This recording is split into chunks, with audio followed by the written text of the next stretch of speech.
You know, BJ, there's a fundamental difference between us. Sure, we both hate each other, that's no secret, and our war has waged on for the past year, which is longer than most people hold on to hate.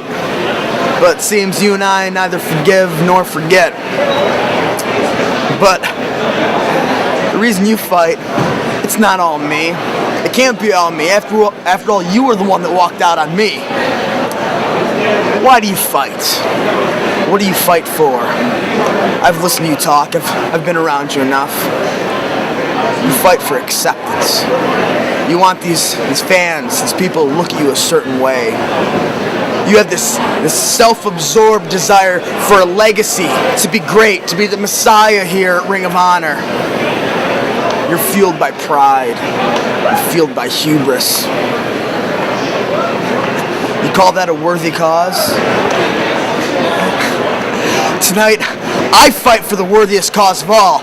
The greatest minds in the history of the world have contemplated it. Socrates studied it.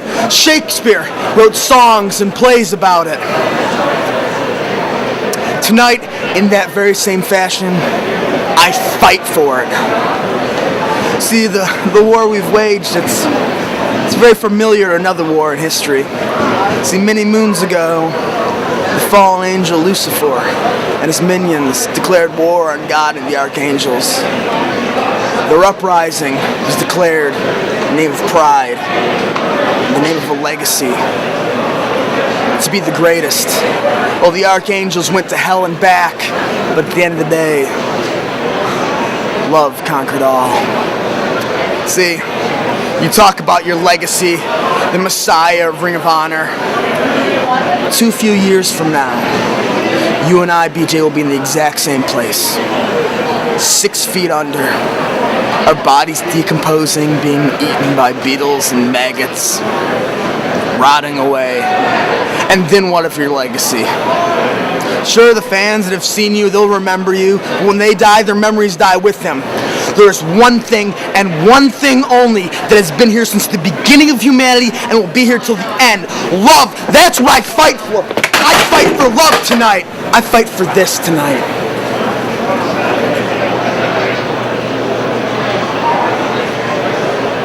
This is what I fight for. I fight to reclaim my innocence, to reclaim my purity. See, I've gone into a lot of matches and a lot of fights as the underdog, but in my corner is love, immortality, invincibility, and eternity. So in my mind, I'm just not the underdog. In my mind, BJ, you've already lost, big brother. And I hold the chance. Reclaim you. Tonight could be that night, Jimmy.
something? My brother is the most unluckiest sumbitch in the whole world. I can guarantee you there's nothing he'd rather be doing tonight than to be in this ring busting his ass for all of you people.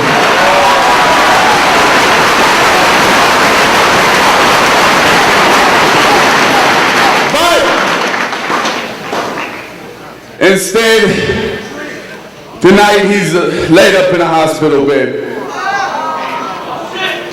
But I can promise each and every one of you, Mark Briscoe will be back. The Briscoe brothers are the ROH Tag Team Champions.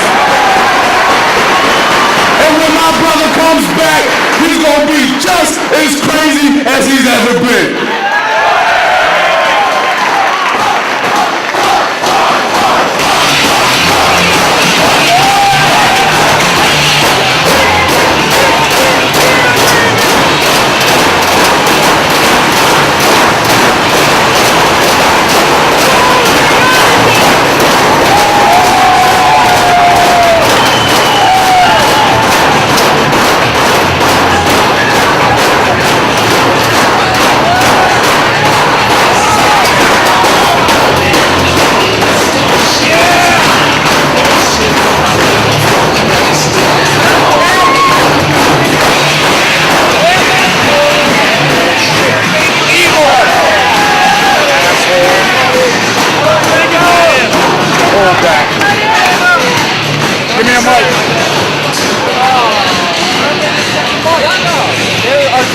Jimmy gets his own mic.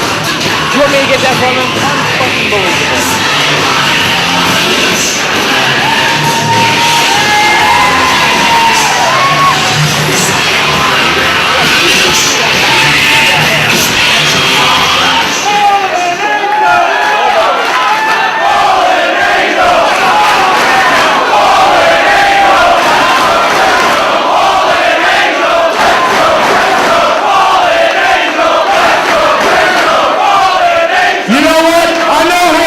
shut the hell up, because I've got something to say.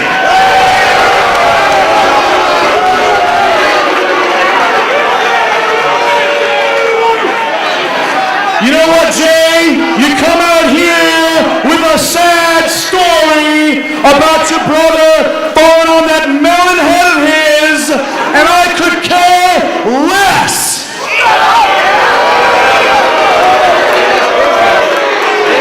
Sit down, douchebag. The only thing that matters to me and to Matt Sydal is that you are the tag team champions of the world, which means tonight, the match that you signed for, you and your brother Mark against Matt and myself, is our tag team title rematch. That's right, you owe us a rematch. So go back there, get your crippled brother out here, and let's do this right now.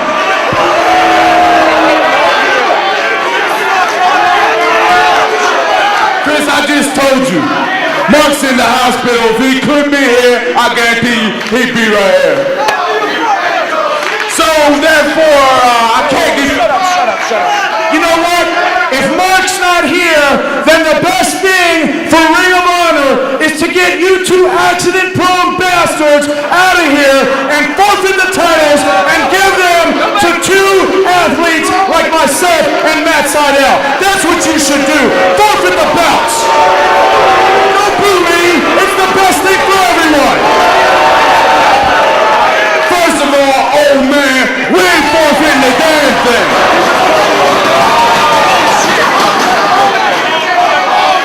Now, my brother Mark is not here. We can't defend the titles tonight. But I do have a partner. You do? I do have a partner. And if you guys can beat me and my partner tonight, then maybe down the line, down the road somewhere, you'll get your rematch. That's fine. Go back and get your Let me go get my partner. Get your partner, jerk. Who's this crazy smart?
And there is nothing that I love more than to see who my name is Jay Briscoe. And since Mark is right now, we're going to challenge this for Mark Briscoe, who's in the hospital. He got a little hand right there, like that.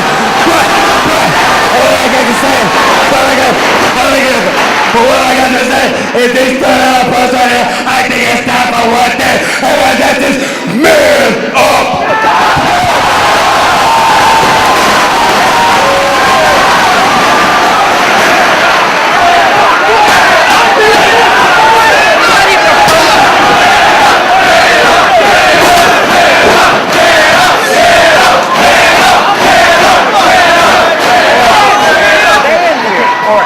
This is what we're gonna do, all right? These guys have never tagged before. We're former tag team champions. You've beaten this guy more than once, so I'm not worried about it, okay? At least. All right, so let's do this. All right, ready? Ready for this? Ready for this? Give me a big hug. Give me a big hug. All right.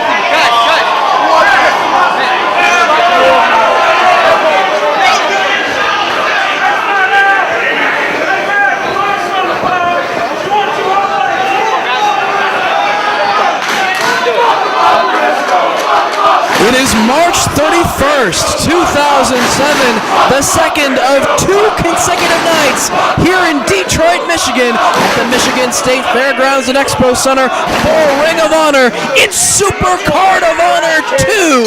Dave Prazak joined at this time by Lenny Leonard. Delirious hears the opening bell and of course begins to lose his mind. Teaming up with Jay Briscoe, filling in for the injured Mark Briscoe, still hospitalized after that horrible injury last night in the tag team title match, which saw Jay Briscoe going in alone for the second half of that matchup as paramedics, wrestlers, referees tended to his fallen brother on the floor, hit the J Driller, and earned the ROH World Tag Team titles for him and his brother Mark.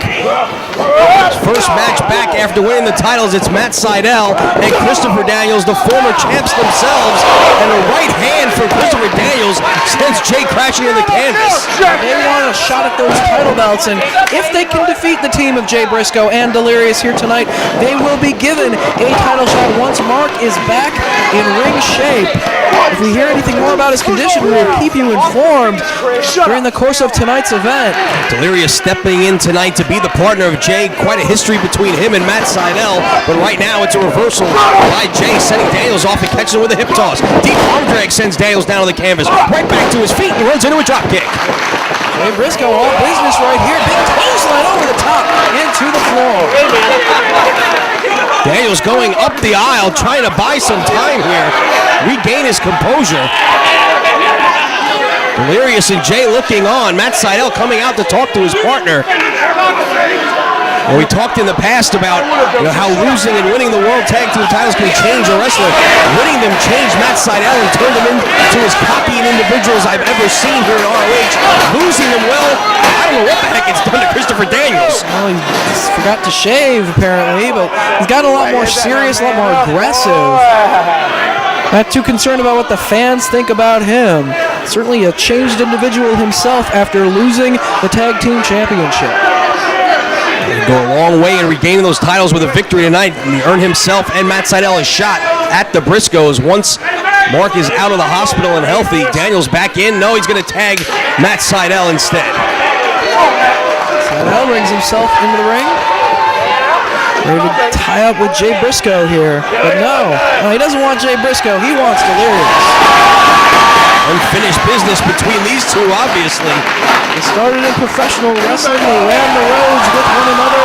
They were partners, they were opponents, and they've had a storied rivalry here in Ring of Honor since their very first match in the company. And once again, that rivalry comes into play here in this tag team matchup. Daniels from behind. Just lured him into that trap. Matt Sydal just distracting Delirious enough to give Christopher Daniels that opportunity to club him from behind. Toss there from Delirious and another one for Sydal.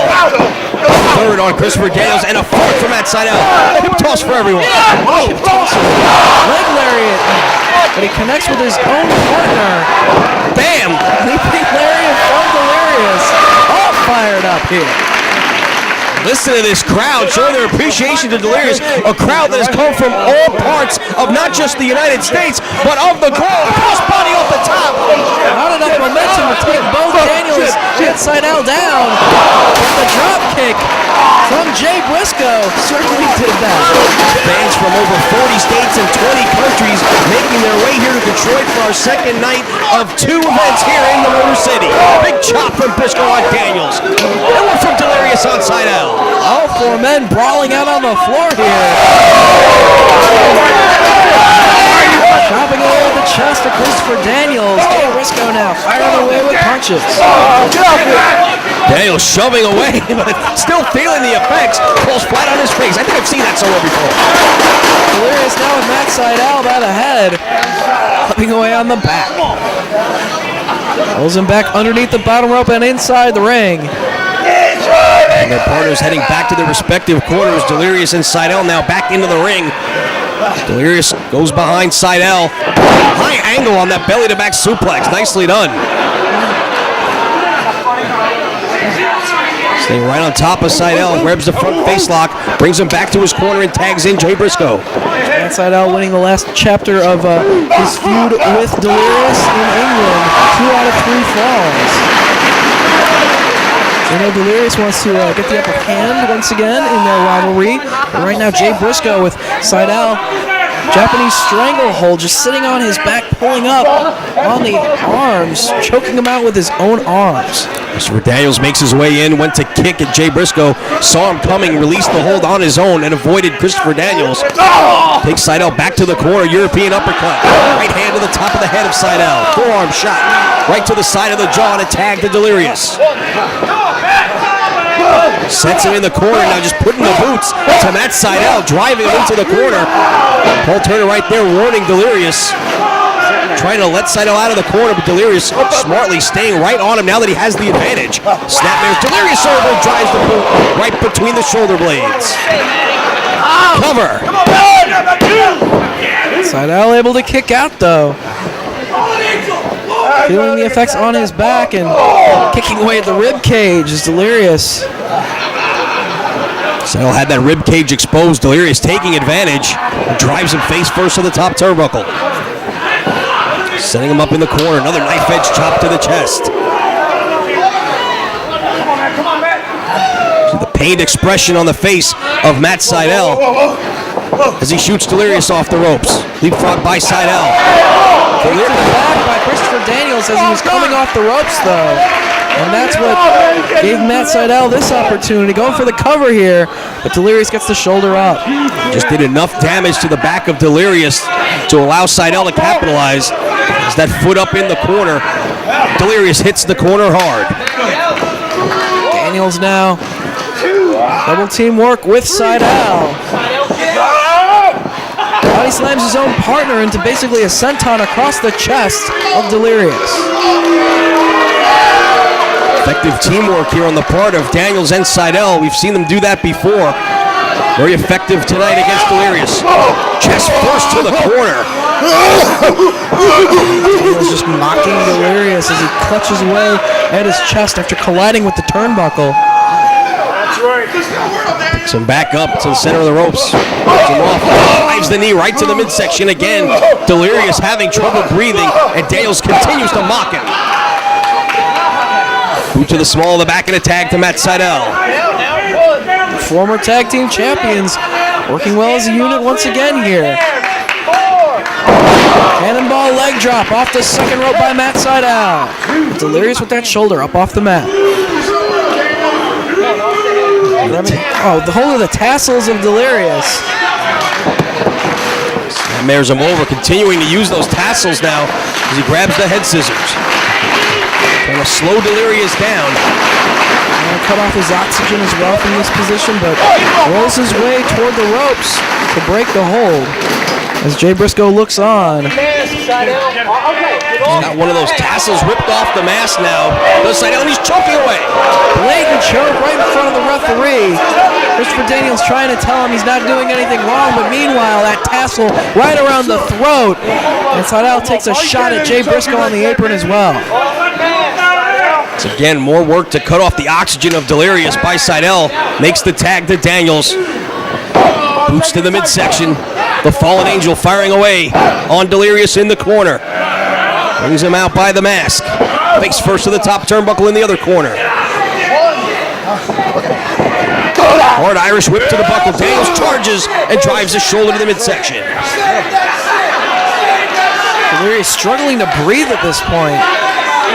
As now Daniels with the throat of Delirious across the top rope. I can't hear you. Come on, Chris, off your face. Daniels and Seidel doing a good job of focusing the offense on Delirious by cutting off his oxygen, making it difficult to breathe.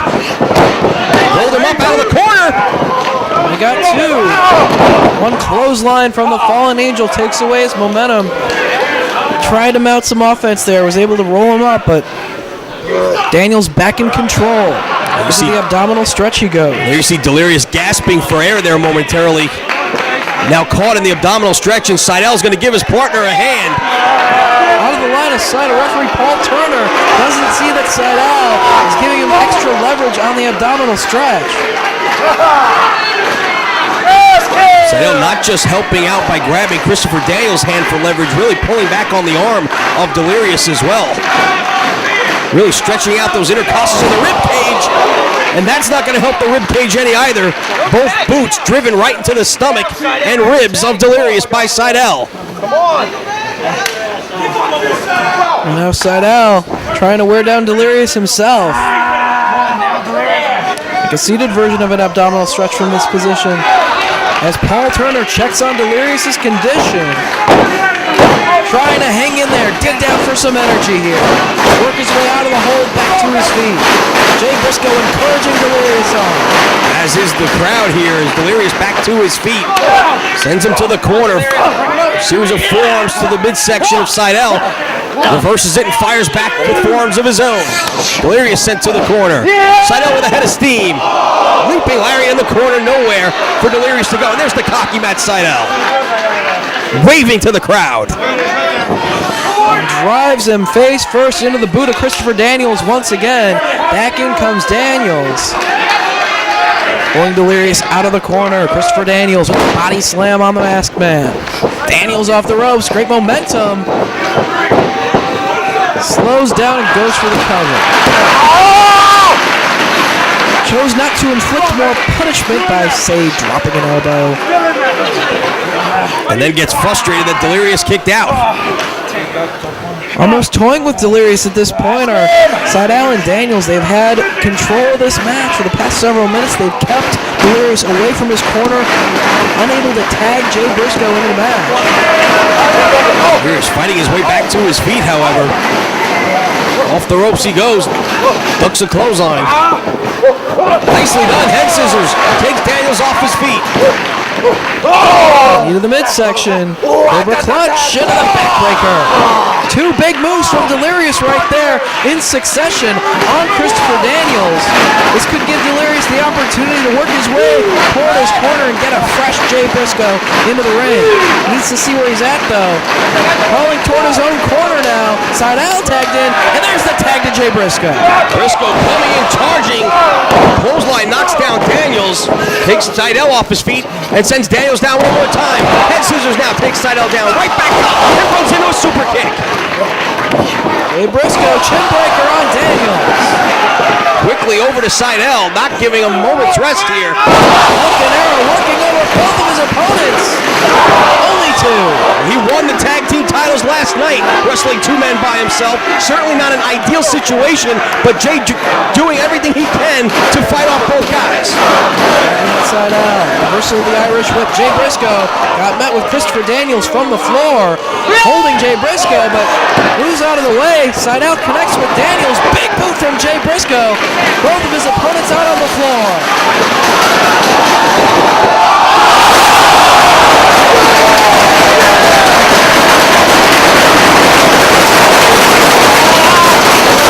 Jay Briscoe taking a chance and wiping out Seidel and Daniels. And listen to this crowd. Jay Briscoe over to his own corner now, climbing up top, waiting for the right moment to strike. Big splash. For Daniels right there to make the save, but Seidel kicking out at the same time. Big right hand from Briscoe floors Daniels. Turns his attention back to Matt Seidel, who clubs away at the rib cage and drives Briscoe back to his own corner, tagging to Daniels now. The Fallen Angel in. Elevates Briscoe onto his shoulders. Death Valley driver. Cover. And he gets 2. Christopher Daniels pulling him back up. That's about the Uranagi slam. Can we see the best moonsault ever? Fans want to see it. Daniels pointing, goes to the corner. There it is, but he moved out of the way. Daniels landed on his feet. Elbow from Jay Briscoe. That's the head of Daniels, but tearing away at the face. Palm strike now. Looking for the iconoclasm. Connects, brings Briscoe out of the corner, floats over to recover. Only gets 2.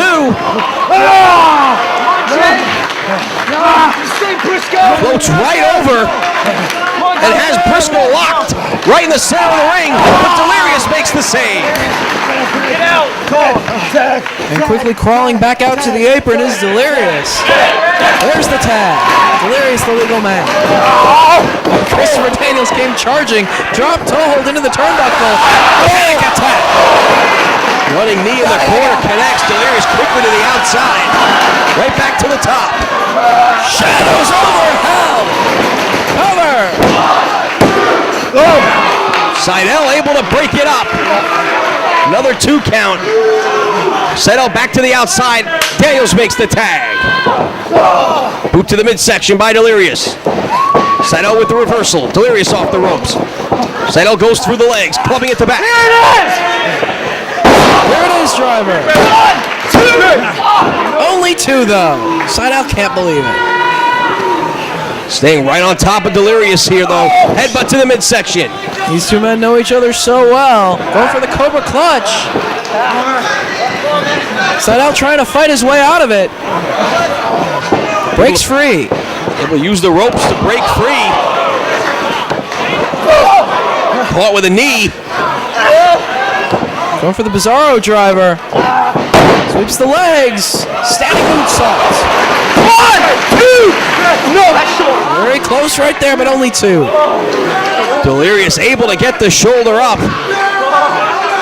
Seidel needs to stay on top of Delirious here. He has the advantage. Back to his feet. Overhead chop from Seidel. Series of them off the ropes. Delirious catches him with the back elbow. Bizarro driver. 1, 2. Daniels in to make the save and takes a shot, knocking Jay Briscoe to the floor as well. Daniels still in the ring, waiting for Delirious to get back to his feet. Double team move. But Jay Briscoe makes the save for Delirious. All 4 men in the ring. Briscoe and Daniels going forearm for forearm. Been trading forearms, really giving it. Clubbing blows, neither man backing up. Oh, it's breaking into just a fight between these 2. But Daniels goes to the eyes once again. Stops Jay Briscoe right in his tracks. Backs him to the corner. Wicked forearm. Places him up top. Jay fighting him off. Doorbuster off the ropes. Looking to finish him off here is Jay Briscoe. Got Seidel on the floor. Trying to get the Jay Driller. Seidel in, makes the save, connects with the kick. STO from Daniels. Delirious pulling Seidel out to the floor. Christopher Daniels now with Jay Briscoe. Angel's wings. Hits it. Delirious with a big boot. Looked like Daniels was about to go for the cover, but Delirious saved his partner. Now Seidel up top. Shooting star, but he lands on his feet. Boot to the midsection by Delirious. Seidel puts on the brakes. Delirious ducks the kick. Chemical imbalance 2. He got him. Here are your winners, Jay Briscoe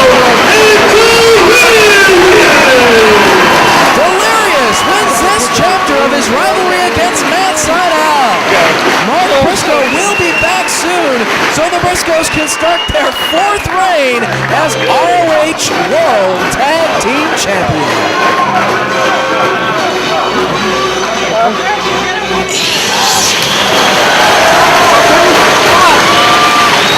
We need those belts left.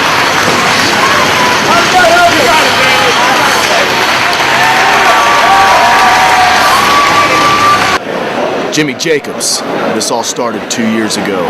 I was given a choice by the Ring of Honor office to pick a new partner to go after the Ring of Honor tag team titles. And Jimmy, I picked you because I saw a lot of potential and a lot of untapped toughness there. And Jimmy, things have gone too far now because you realize how tough you are now. I almost feel like I've created a monster. Like I'm Dr. Frankenstein, and now things are out of my control. Well, Jimmy, tonight I take you out. Not because I want to, but because I have to, Jimmy.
Todd Sinclair calls for the opening bell. Double C, Claudio Castagnoli taking on graduate of the Dragon Gate Dojo, Yamato, making his 2nd appearance here in the United States after gaining the victory last night against Peli Primo out of the ROH Wrestling School.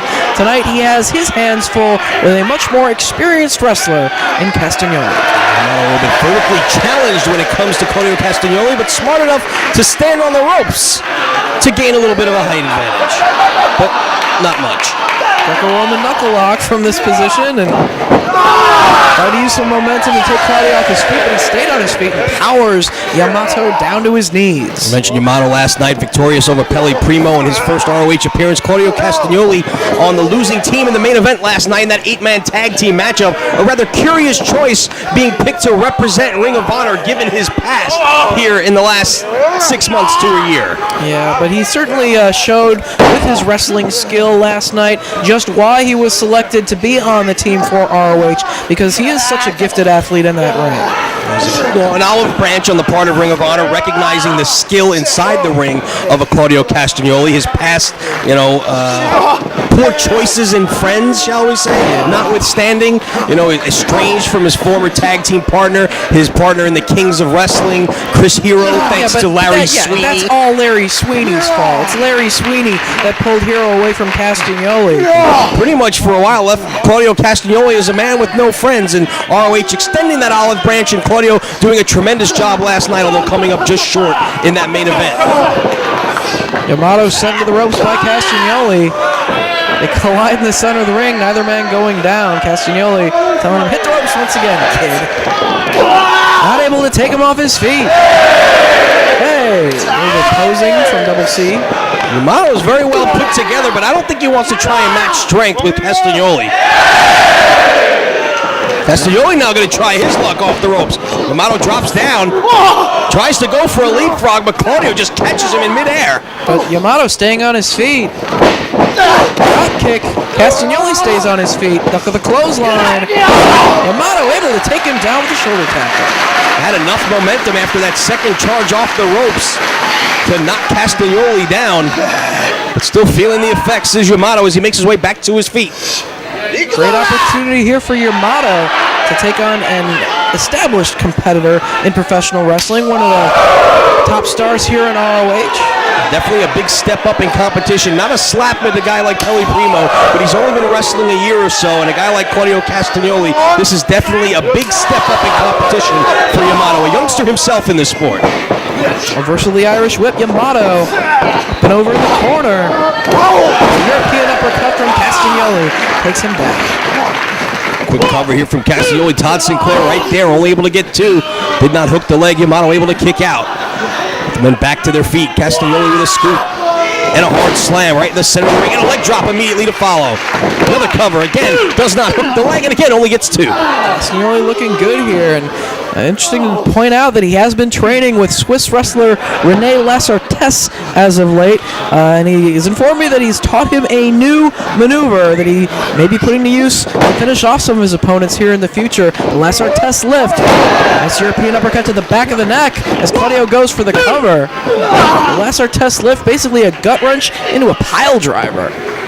Very interesting to see if he gets an opportunity to use that in this matchup. Should the opportunity present itself.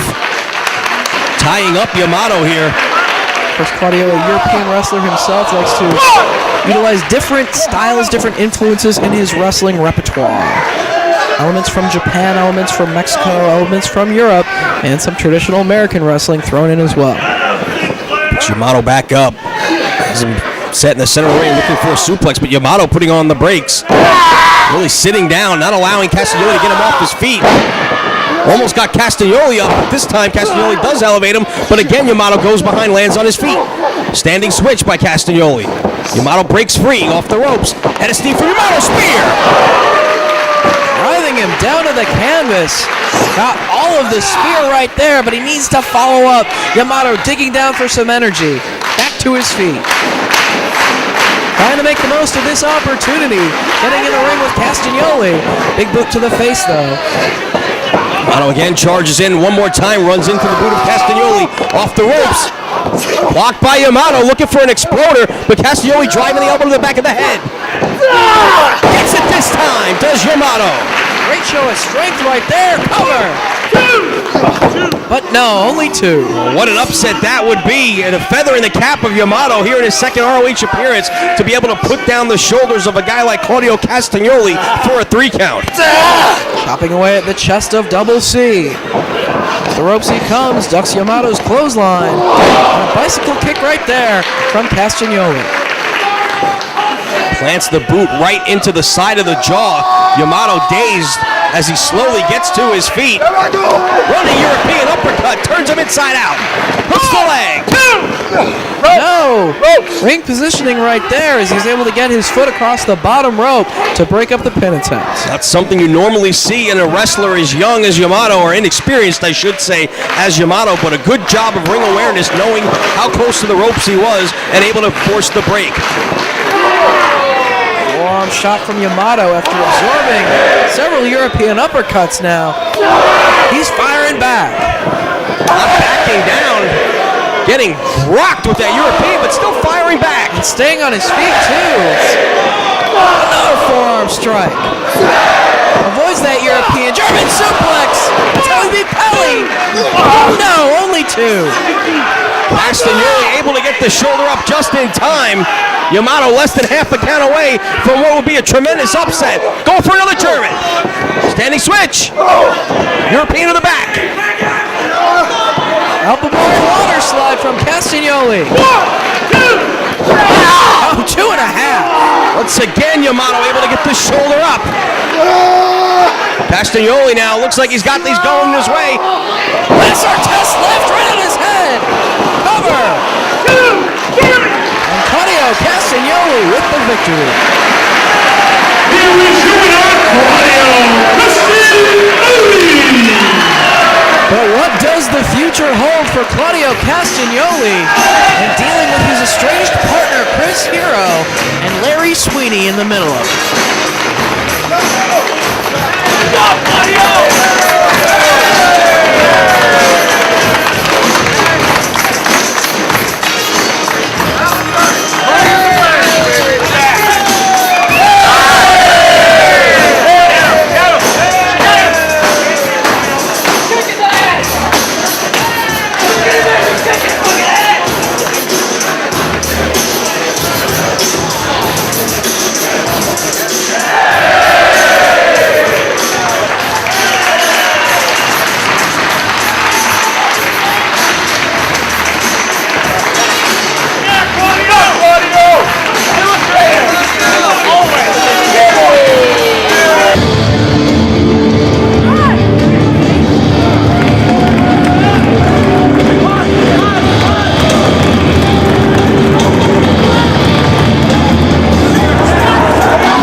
And we are ready to get our second look here in Ring of Honor at Eric Stevens, a wrestler who has built his reputation down in Florida for the FIP promotion and defeated Sugarfoot Alex Payne last night in under a minute. Tonight he's got Mitch Franklin.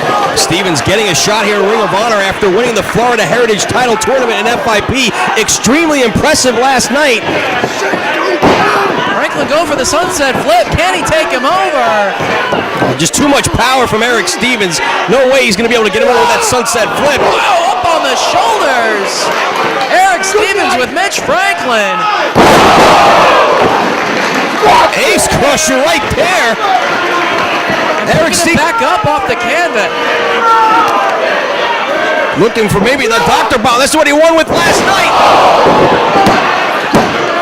And just as quickly, Eric Stevens with another impressive and quick victory here in Ring of Honor. We're going to be seeing a lot more of this guy in the future.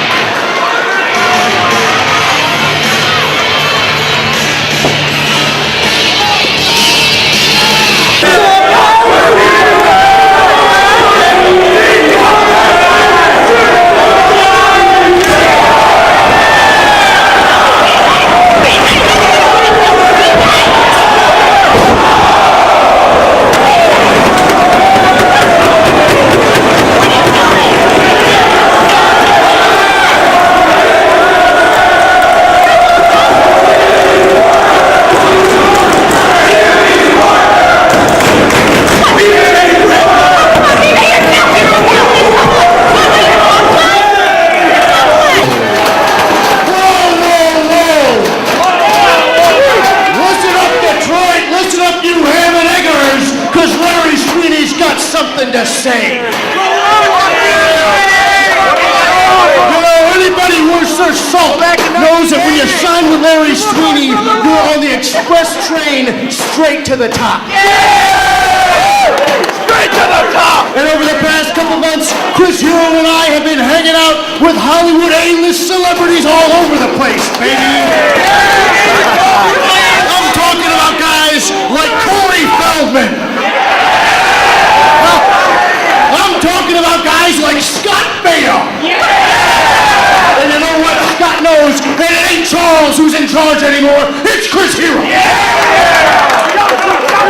You know who else?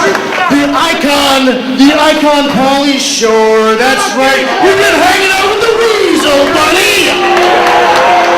Chris Hero is my idol. This past week, though, Chris Hero and I have been having such a good time with one particular individual that he said, Larry, you know what? I've got to come with you to the show on Saturday night at Ring of Honor in Detroit. So now, ladies and gentlemen, Larry Sweeney presents to you the #1 athlete in Ring of Honor, Chris Hero, accompanied by reality TV icon Johnny Fairplay.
To let everybody here in Detroit know what an excellent time Chris Hero, Larry Sweeney, and Johnny have been having over the past time. Come on, let them know, baby. Hey, I gotta tell you, you've been my best friend. Okay, we will not have this.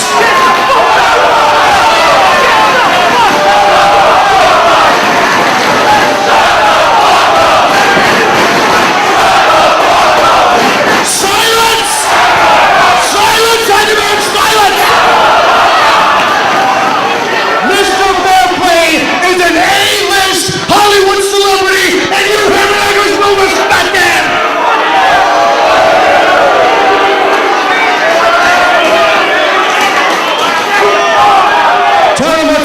Giant.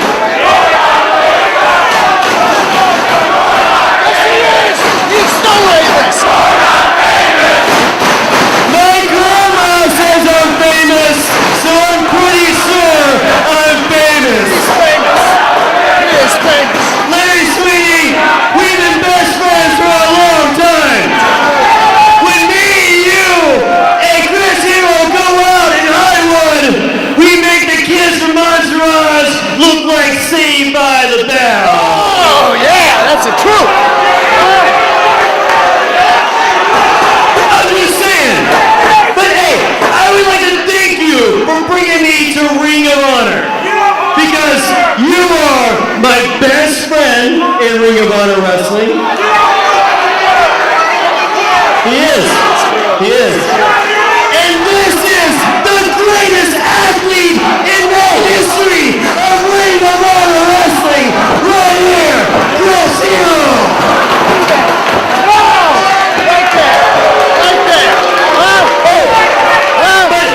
Hey, I got a problem.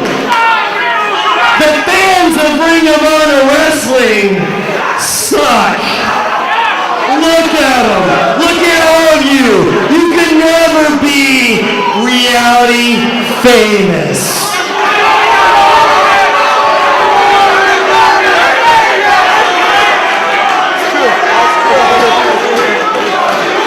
Everyone's ugly out here, and also. So, as all of you people saw last night, I was within an inch of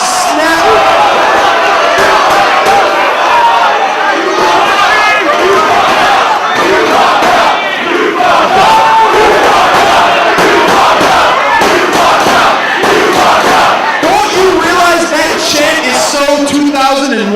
Yeah, that's true. 2001.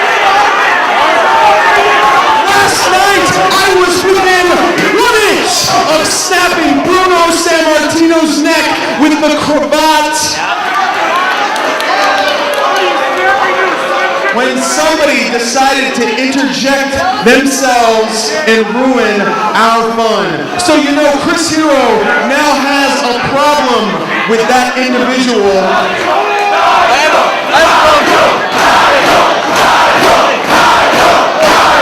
So without any further ado, Nigel McLoser, get out here so I can get my revenge.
Larry Sweeney consulting with Chris Hero, and I can't believe, what the hell is Johnny Fairplay doing in a Ring of Honor ring? Well, I had heard that VH1 was going to be here filming some stuff. We saw the camera and the big boom mic out in the audience, It's distracting some of the fans from watching the match. Johnny Fairplay has no business being in Ring of Honor. I'd rather see Scott Baio. I'd rather Corey Haim, Corey Feldman, anybody other than Johnny Fairplay. And Nigel McGuinness taking it to Chris Hero right away. Jimmy Power, what the hell is Johnny Fairplay doing here? You know, we've had some pretty infamous people here in ROH. Remember ICP? That was horrible. Throw the clown. Conan back in 2002. Abdul the Butcher, although I did really enjoy that. But Johnny Fairplay definitely tops them all. There's some dude in Canada too. I forget where. I don't even know where he's at now. But Johnny Fairplay, the absolute worst. Oh, this is terrible. Just figures he has to be a friend of Larry Sweeney's of all people. Who else would be friends with this clown? Well, we saw last night Nigel McGuinness coming to the aid of the legendary Bruno Sammartino. It was Chris Hero and Larry Sweeney along with Tank Tolan trying to ruin Bruno Sammartino's moment as he was talking about how he respects everyone in Ring of Honor, about how Ring of Honor is about professional wrestling, the way that he loved to do it back in his day, back when he was world champion. And, he was impressed by the product, impressed by the athletes, and trying to steal the limelight away from Bruno Sammartino was Larry Sweeney and Chris Hero. And Nigel McGuinness had seen enough and came to the aid of Bruno Sammartino. I thought one of the things Bruno respected was that ROH doesn't have cartoon characters like Johnny Fairplay running around. What do you say, Jeff Hardy or Johnny Fairplay? Jeff Hardy. Up and over the top into the floor goes Chris Hero. Are you wearing bowling shoes? Nigel McGuinness in the ring, hearing from the crowd here in Detroit. It was great to see Bruno clock Larry Sweeney last night as well. And now Sweeney and Johnny Fairplay trying to run away from what is he even doing here? Let's just concentrate on the matchup. We got Nigel McGuinness, a tremendous athlete. Chris Hero, whether you can stand the sight of him or not, a tremendous athlete, and they are involved in a very heated issue right here, and Nigel McGuinness is doing damage out on the floor. Forget that clown Fairplay. VH1 better get us some good press. Here comes Nigel McGuinness, running start, and a European. What's the name of the show? Fairplay knows best? Chris Hero feeling the effects of that running European uppercut from McGuinness. Face first out on the floor. Head full of hair by McGuinness, dragging Hero back to his feet. Taking him to the other side of the ringside area and again driving him into the guardrail. Chris Hero collapsing in a heap on the floor. McGuinness again smartly, eyes in the back of his head, keeping a lookout for Larry Sweeney. He's trying to stay focused on his opponent, but you have to worry about not only Sweeney, who's always a distraction, but now Fairplay as well. Not trying to play the numbers game with McGuinness, who's out here all alone. Sends Hero back under the bottom rope. So look how cocky and smug that punk is. I wish he'd use a jawbreaker lariat on that guy. Breaking the jaw of Jimmy Rave with that rebound lariat, and now trying to take the attention from Nigel as well. That little distraction gave Hero the opportunity to connect with that boot to the side of the head of McGuinness. But he can't keep him down for three. Nigel able to kick out as well as get that foot on the rope at the same time. Paul Turner right there forcing the break. But Hero now has the advantage on McGuinness thanks to that slight deception on the outside, just enough to distract Nigel McGuinness. And again there you see Nigel kicking away on the outside at Sweeney, again allowing Hero to take the advantage. Irish whip sends McGuinness hard to the buckle. Hero with a head of steam, charging. Boot to the chest, all the way to the outside. Hero right back over the top with a forearm to the face. Power back into the booth. You better make sure that VH1 airs a lot of this Ring of Honor stuff, ROHWrestling.com, all over VH1. You know, I just gotta say, I've never been a fan of Chris Hero, and Larry Sweeney, he's been in ROH for a few months now, and I've been kind of indifferent to him. But he brought Johnny Fairplay here, and that is absolutely despicable. And to me, that means that Larry Sweeney deserves a one-way ticket out of ROH as well. No complaints for me, I can tell you that. Standing on the throat of Nigel McGuinness.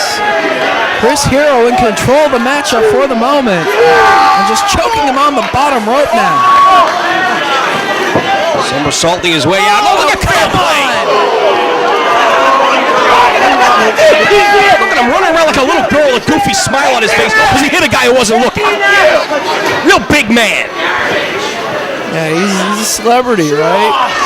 Body slam from Hero. Senton, all of his body weight across the chest of McGuinness. Why couldn't he be the Survivor guy who went to jail for tax evasion? What's he on the apron for? This is not necessary. High fives and hugs for Chris Hero.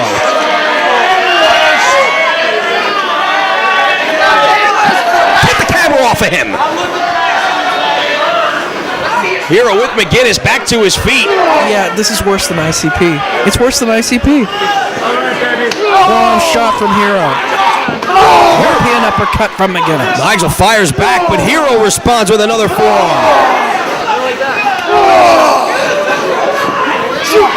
Hero blocked that European, but doesn't block the lariat. Big lariat from McGinnis takes Hero down.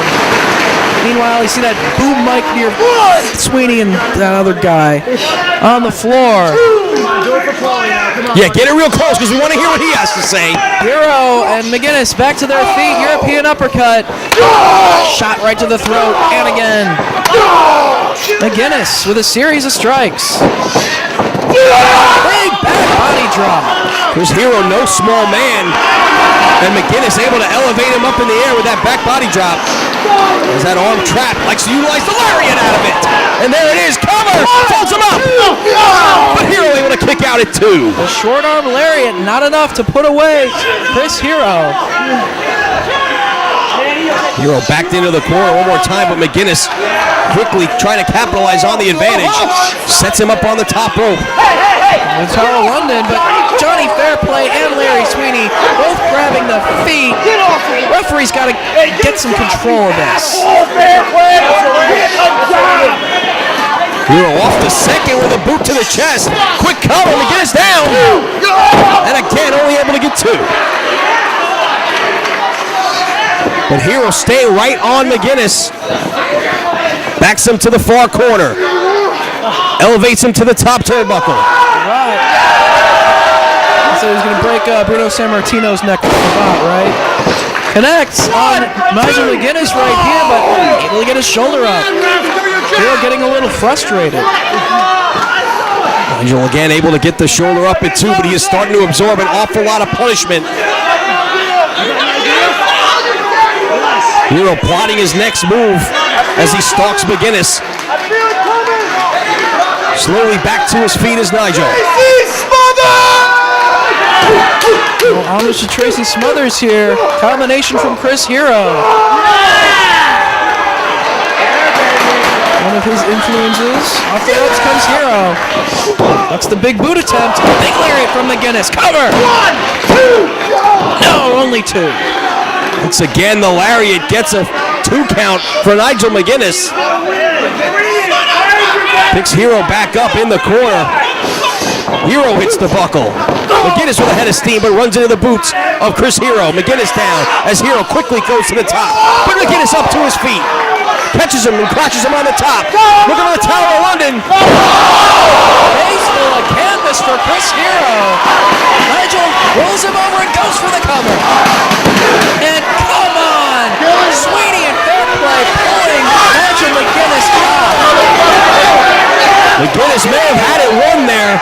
This is worse than that Canadian guy throwing up all over the place.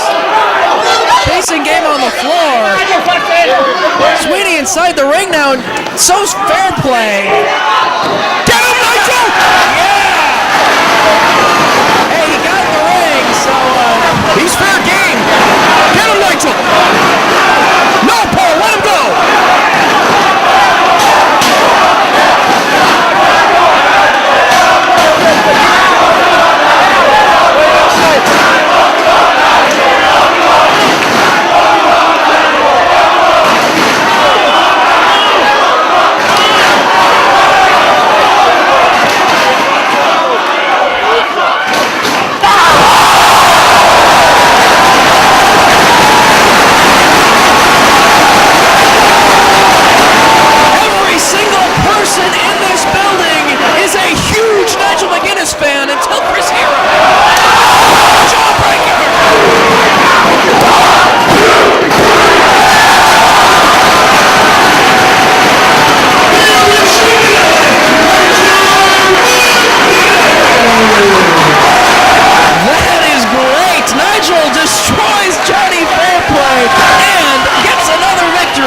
With the Jawbreaker Larry. And not only that, I got late breaking news, Dave. I was told Nigel McGuinness won this match, he would get a shot at Morishima in Edison, New Jersey on April the 14th, and you just saw it. It'll be Nigel versus Morishima for the ROH World Title April 14th. We need medical attention! Medical attention! Medical attention! We need medical attention!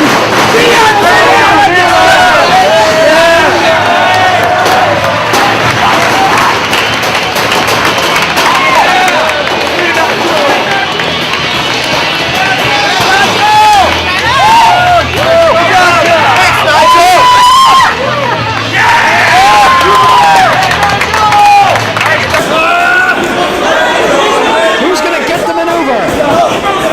River fires a right hand to the back. River all the way up top.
the more I will sit in the middle of this ring and talk.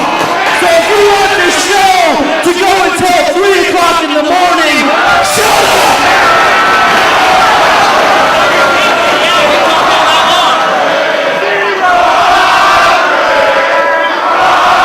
Now listen, tonight, as much as I would love to throw Jack Evans around this arena again tonight, I just can't do it. Because you see, tonight is the night that I teach Austin Aries a lesson. I teach Austin Aries, who led our tag team. Tonight I raise the prestige of this belt you see around my shoulder. Tonight, using you, Austin Aries, proving why I am the FIP World Heavyweight Champion. So, enough from me. My buddy Davey Richards has a huge announcement for you idiots.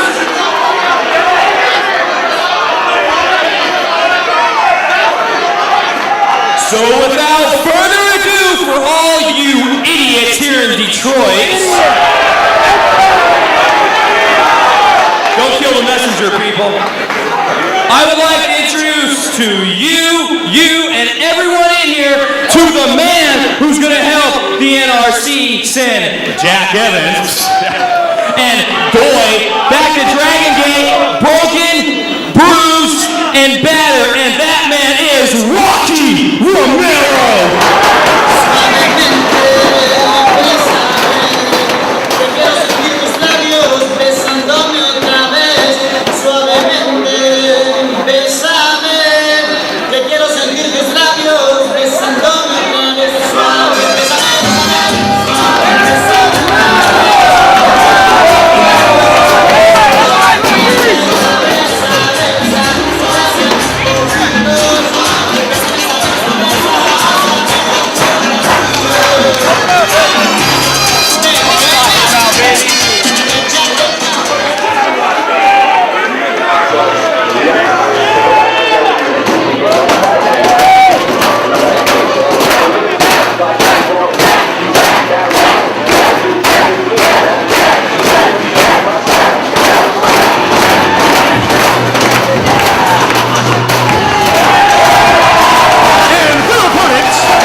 You need to realize when two men get together, bad things happen.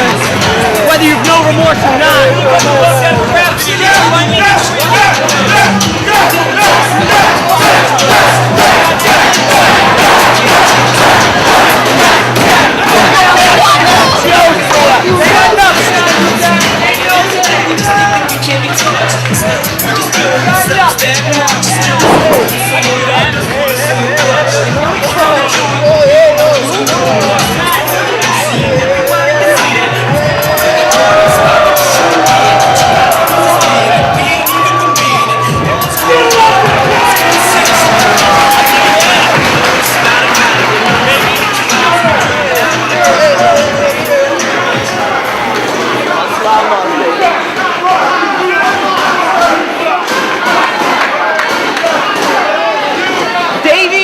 Every day of his life, man. Come on. Look at this dude.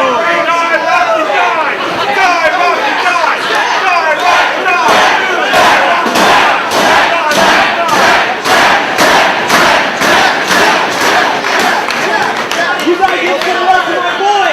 What are you doing, kid?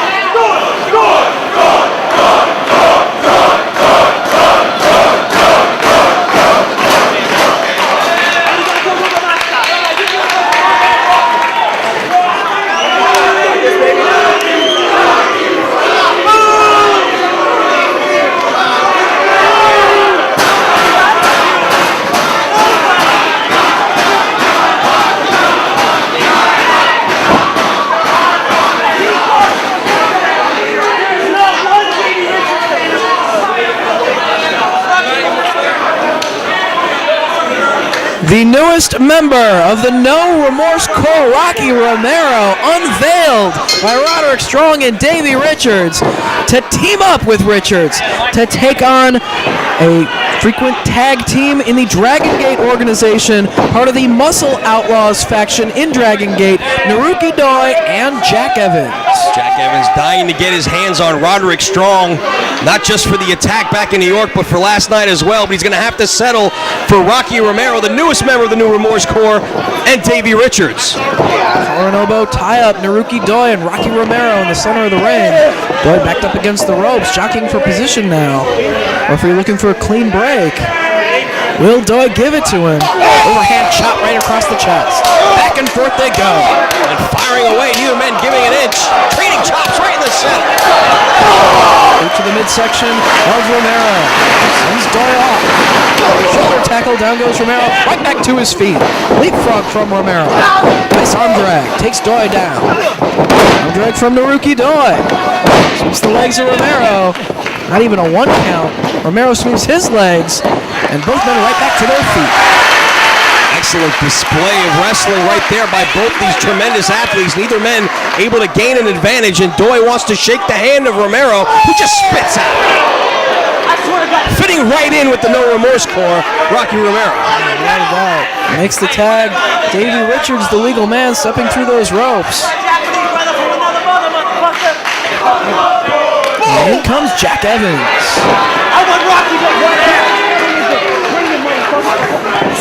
Up in the clothesline as Davey Richards came charging. Romero sent out to the floor. And Jack Evans showing his agility. Head scissors on Davey Richards. Right back up and rolls into the boot of Jack Evans, who knocks him off his feet. Evans quickly trying to pounce on top of Richards, not giving him a chance here as Naruki Doi goes to the top here. Evans holding him in position. Here comes Doi. Coming down with all of his body weight on the midsection of Davey Richards. Only a near fall though, as Jack Evans looking to follow up now. Richards off. No, Richards with the reversal. Evans hits the ropes. Richards sets a little too early. Catches the boot of Evans that time. Evans though lands on his feet. And Nelson from Richards. Evans trying to kick away Rocky Romero. And kicks away at the head of Davey Richards. Again, Jack Evans showing his agility and athletic ability. Turned his head momentarily and got caught by Romero. Kicks off of him, lands on the apron. Tries to springboard back in, but Richards from the floor grabs a hold of the foot of Evans and sends him crashing to the floor, as does Naruki Doi. Courtesy of Rocky Romero. Evans head over heels into the barricade. Davey Richards just standing on him. Naruki Doi struggling to get back up himself out on the floor. Yo, what's up, man? Richards mocking Jack Evans, grabs a hold of the headband. Rocky Romero just holding the chest of Jack Evans open for the chop from Davey Richards. Chop of his own from Rocky Romero. I've been wondering for quite some time who the third member of the No Remorse Corps was going to be. No names bandied about the locker room. Nobody had any idea, but you got to know, Rocky Romero's a guy who fits right in. The same type of style as Davey Richards and Roderick Strong. He's a hard hitter, heavy hitter, likes to utilize the kicks. He's a very aggressive athlete, and I got to say, he's a tremendous choice. He fits right in with these two. Hard chops. You people are good enough to see me kick someone. Instead of delivering another kick, Richards just going for the cover here. But yeah, Rocky Romero, since returning to Ring of Honor competition, said here in 2007 he's going to rededicate himself to Ring of Honor and really make an impact. And no better way to make an impact than to align yourself with Roderick Strong and Davey Richards. Jack Evans runs into the boot of Romero, and another quick tag here from Richards and Romero, isolating Jack Evans, keeping him grounded. Inverted atomic drop. Romero off the ropes with the head of steam, and both boots right to the side of the head of Jack Evans. Cover here. Again, only able to get two. Todd Sinclair right there. Evans able to get the shoulder up. He's trying to crawl through the legs and make the tag to Naruki Doi. But cutting the ring in half. Rocky Romero pulling Evans into the corner as Davey Richards back in. Set in position for Davey Richards to deliver another wicked kick right to the chest. Held wide open by Romero and a head of steam by Richards as he drove the boot right into the sternum. Naruki Doi looking on from the apron. Not much he can do when his partner's all the way across the ring. And Davey Richards plants him with the body slam, drives the elbow down into the chest. Tremendous impact on that slam and on the elbow drop. And again, Evans able to kick out. And the head scissors now from Davey Richards. Last night, Jack Evans on the receiving end of a whole lot of punishment from Roderick Strong. Bent in half. Gotta wonder what nagging injuries still linger from last night's beating at the hands of Roderick Strong. Oh, he had him bent so far backwards at one time that the back of his foot was touching the back of his head. Richards just kicking away at Jack Evans, pulls him back up. Well, if nothing else, Jack Evans can take punishment and keep coming back. But he is on the receiving end one more time from Davey Richards, and elbow drives into the canvas. Naruki Doi breaks it up with a boot to the back of Davey Richards. Naruki Doi very excellent at tag team wrestling. That's why he and Shingo were able to capture the ROH World Tag Team titles in Liverpool. Forearm shot from Rocky Romero. Springboard knee strike right to the chest. Again, Evans' chest left completely exposed over the knees of Davey Richards for Romero to deliver a high-impact maneuver. It's again calling for a double team. Camel clutch cinched in by Romero as Davey Richards mocking Doi on the outside, set in position here, and again the boot driven right to the chest. got momentum off the ropes right there and delivered full force. Covered by Romero. But again, Doi makes the save. Romero grabbing a hold of Evans and bringing him back to his corner one more time. Another tag. Frequent tags from Richards and Romero teaming very well together here. Well, just like a wrestler like Rocky Romero, aligning himself with Davey Richards and Roderick Strong could do a lot for his career here in ROH to be a part of that new faction. Nice work from Jack Evans right there. Connecting with the elbow, taking both men down. Needs to make the tag here. The same can be said for anyone that aligns themselves with either Austin Aries or Jack Evans in this faction warfare here in Ring of Honor in 2007. Right now it's Naruki Doi firing away on Davey Richards, but double team work for the No Remorse Corps. There's a reversal there by Richards. Gets caught with the knee though from Romero as Doi was able to avoid Rocky Romero. Reversal and Doi hits the corner. Romero charges but gets elevated, lands on the apron, blocks the forearm shot, connects with one of his own. Went for the springboard drop kick and Doi just shoves him down to the floor. Paid the price right there, and now it's Davey Richards going strike for strike with Naruki Doi. Trading kicks and chops. Doi now coming out on the better end of it. Reversal by Richards. Dive to the floor, wipes out Romero.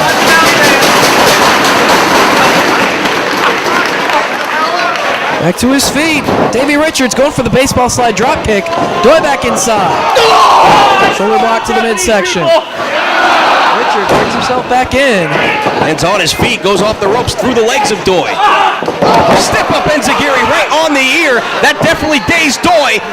Falcon Arrow. Cover. Hooks the leg. But only gets two. Davey signaling that he's about to finish him off here. Fans getting behind Naruki Doi. Knee to the top of the head.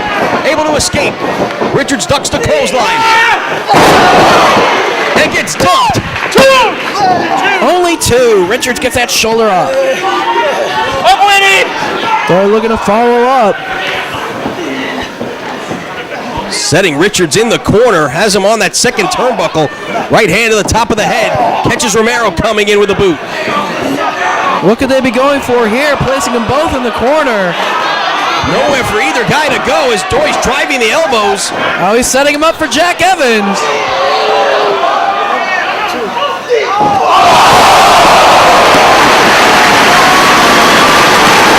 An assist from Doi for Evans with a double stop across the chest.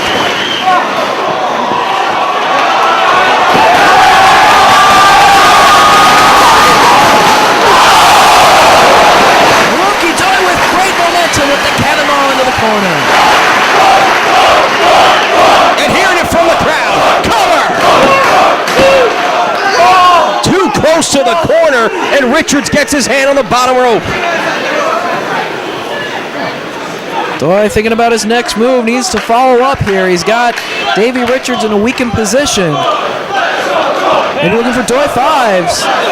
Elbows from Davey Richards, fights his way off the shoulders. There was a tag right there, Rocky Romero, the legal man. Big boot. Tossed overhead is Naruki Doi. Romero goes for the cover. And he kicks out. Romero turns Doi inside out, but he's able to get the shoulder up, crawling towards his corner, trying to make the tag, but Romero stops him in his tracks. Forearm exchange in the center. Back and forth they go, neither man going down. Open hand strikes now. Slaps across the face.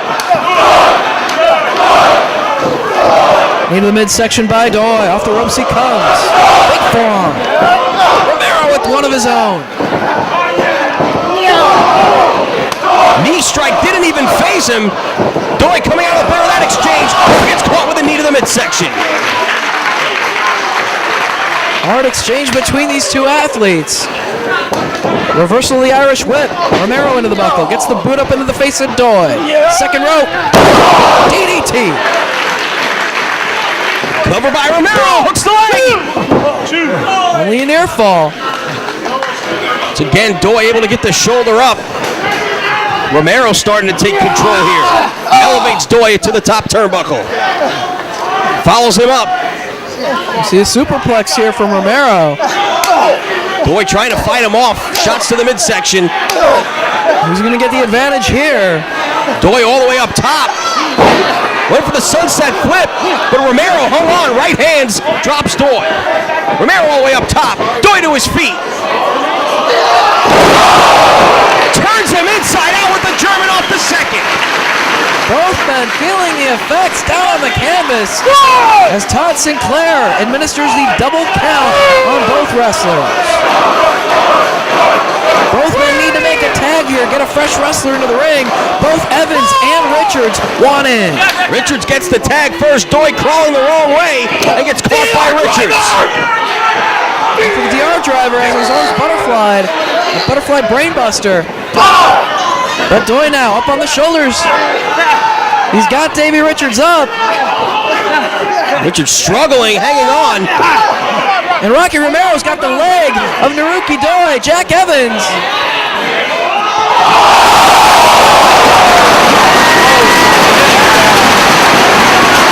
Doi 5. Cover. Only 2. He kicks out.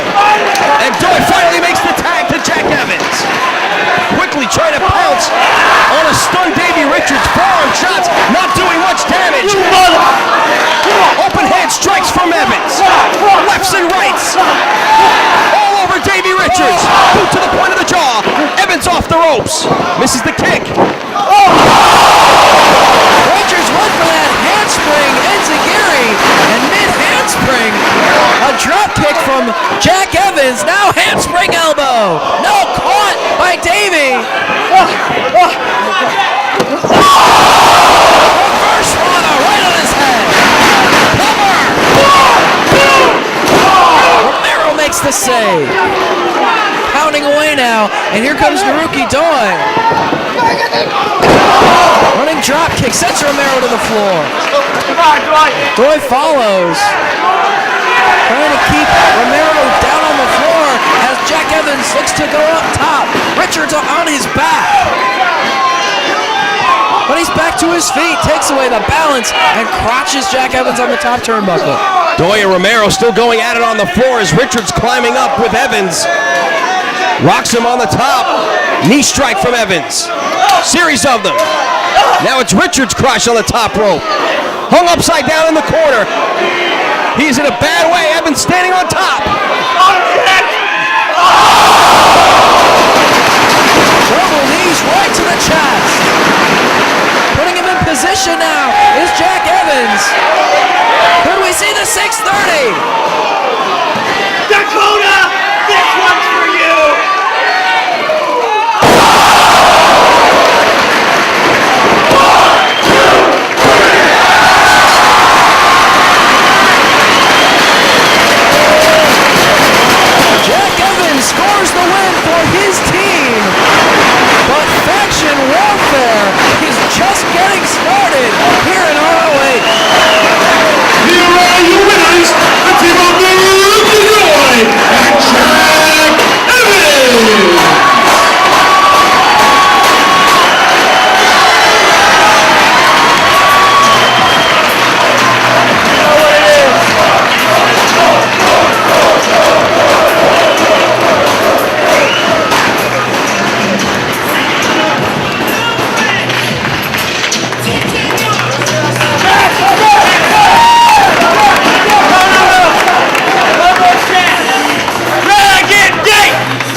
eyes of Brent Albright. Homicide wasting absolutely no time.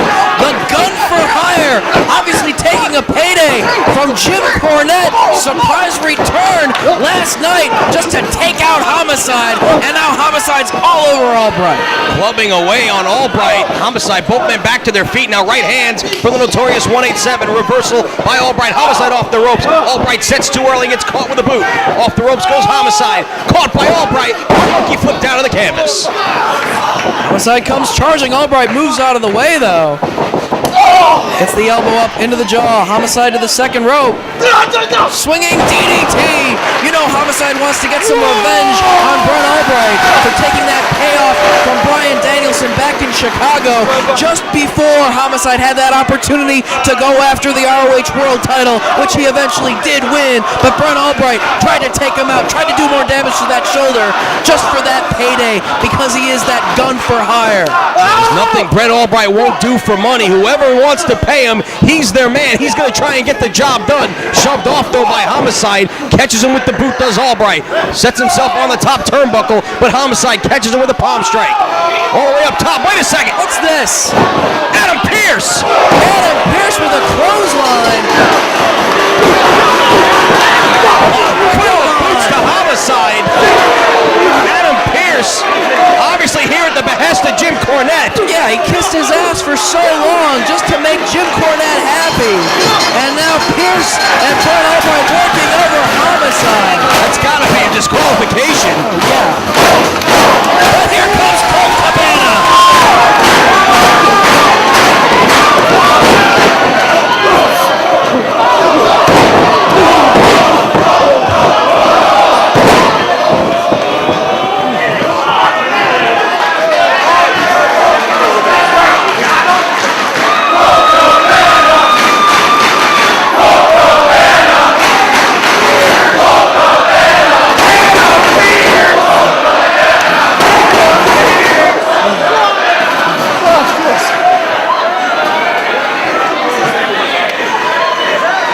Homicide! It is 1 year to the date where we finished off what was the most bloodiest and intense feud Ring of Honor has ever seen.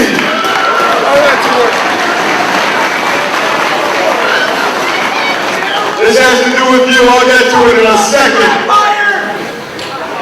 Homicide! You shook my hand and you showed me respect. Well, Daniel, I would like to give that respect right back to you. What's I say?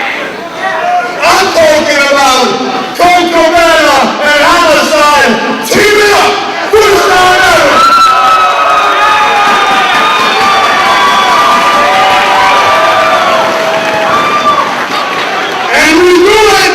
Against these two jagoffs right now!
is on.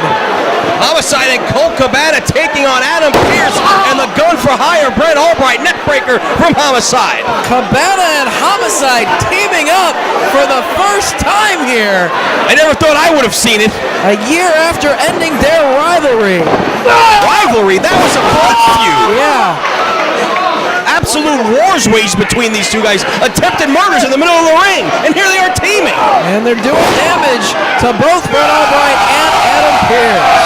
Pearce begging for mercy. Twisting his wrist. Mercy. Off the ropes. Big back body drop. We got the big man way up in the lights.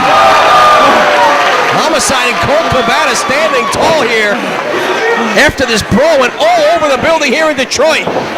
Cabana with a clothesline sending Albright over the top to the floor. Homicide with Adam Pearce now.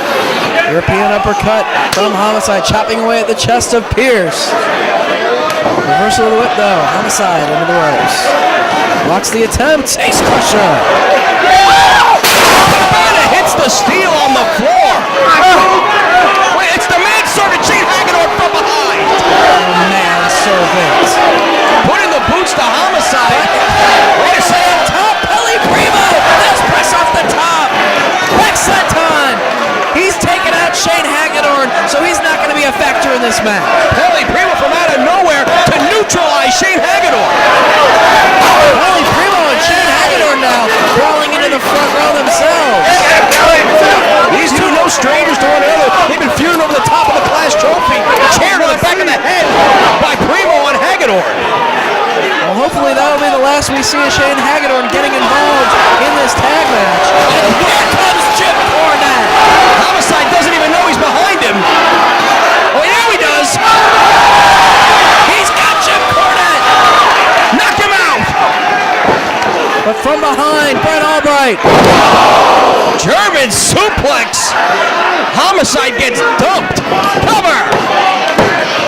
Homicide kicks out. Cornette beside himself out on the floor.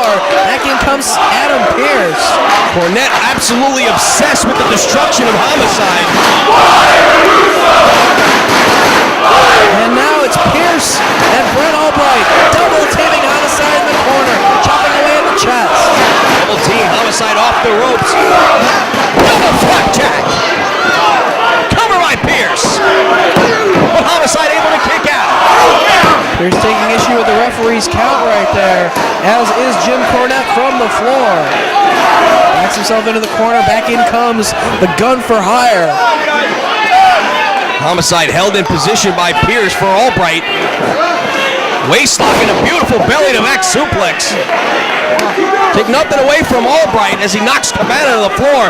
He is an absolutely tremendous athlete. Cover here, only able to get two. And everyone who has hired the services of Brent Albright realizes that he's a tremendous wrestler, a great athlete, a very strong man that can do damage. No tag from Pearce. The referee had his back turned to Cabana, able to take advantage with the suplex and another near fall. Another quick tags tag on the side of Pearce and Brent Albright as they're trying to pick apart Homicide. As you can see, Colt Cabana wants in that ring very badly. But Albright with the chin lock trying to keep Homicide grounded. Homicide claiming it's a choke. Referee right there checking. Arm is not dipped onto the throat yet, so it is a chin lock. A legal maneuver by Albright, but very effective nonetheless at cutting off the oxygen of the notorious 187 as we get another look at a very anxious Colt Cabana on the outside. Trying to encourage Homicide to hang in there, work his way to the corner, make that tag. Crowd getting behind Homicide, urging him on. Forearm shots to the midsection, tries to free himself, doesn't make the tag, instead goes off the ropes, puts on the brakes, and gets caught by Albright. Powerbomb, folding press, he's got him. No, Colt Cabana in to make the save just in case he wasn't able to kick out. And another switch behind the referee's back. No tag made between Pearce and Albright.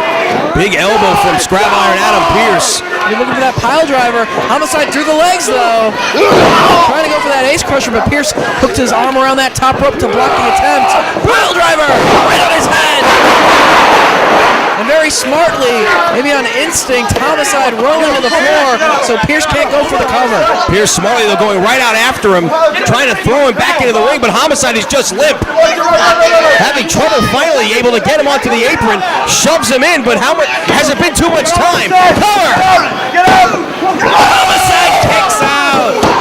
Just that extra few seconds on the floor saved Homicide right there, able to get the shoulder up. Pierce can't believe it. The second time Homicide may have had an opportunity to make the tag, but didn't, and wound up paying the price. Get him out of there, huh? Set up on top in the corner, Pierce going up. Right hand to the back of the head. Looking for a superplex here. Homicide trying to block the attempt. Homicide biting away at the ear of Adam Pierce. That'll do the trick. That'll definitely free you from the hold. Homicide, though, extremely weakened in the corner, feeling the effects of that pile driver.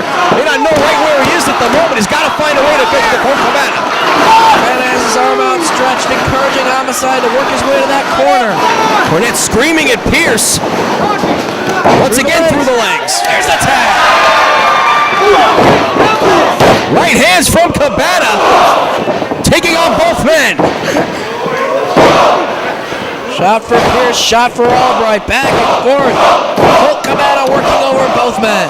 Peppering them with jabs. Double elbow. Neither man goes down, though. Cabana off the ropes. Cabana takes them down. Beautiful. Cabana's on fire here. And Detroit is behind him. Turns his attention to Adam Pierce. Looking for the suplex. Pierce the big man, though. But Cabana still takes him off his feet. Cover! Floated right into that cover. Albright able to dive across at the last second and make the save. Right hand from Albright to the top of the head. Knife edge chop to the chest. Albright and Pierce now with Cabana. Into the buckle he goes. Hits the boot up into the face of Pierce and Albright. Has them both stunned. A bit of a do-si-do. Big clothesline on Albright in the corner. And a head scissors from Cabana. Cabana showing some quickness and agility there. Takes Pierce all the way out to the floor. Connects with the butt. And Homicide connects with the knee.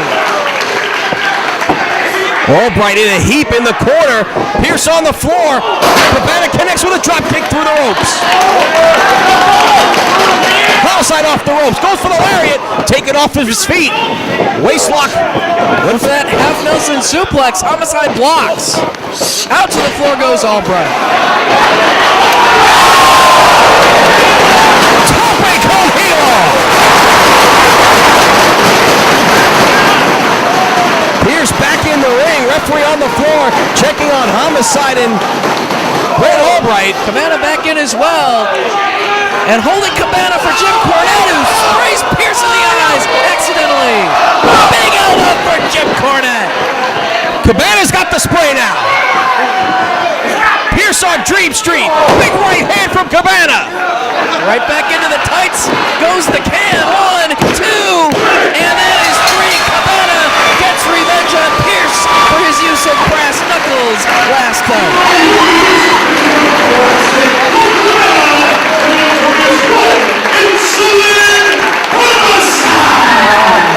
And Cabana gets revenge on Pierce for his use of brass knuckles last night. And Cornette foiled once again.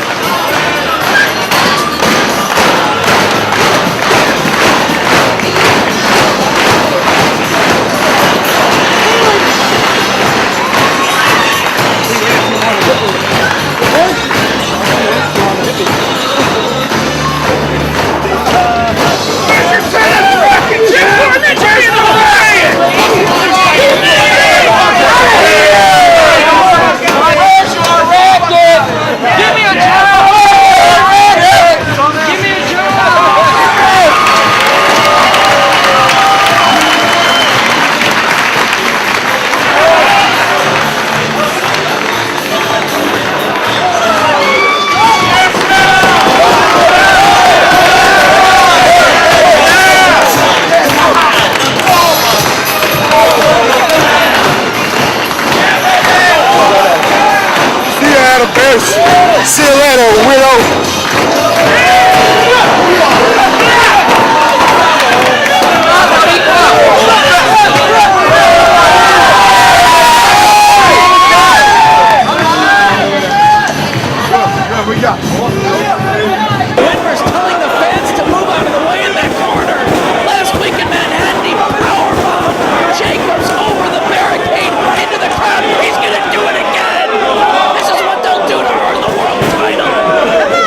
I'm here in Detroit, Michigan at Supercard of Honor 2. The steel cage is being set up right now, but I'm standing here with Eric Stevens, a man who had a very impressive first weekend in Ring of Honor.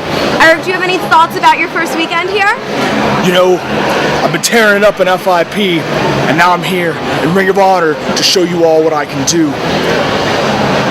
Rest assured, this is just the beginning. Okay, thanks, Eric. I think the cage is set up, so let's get back to the show.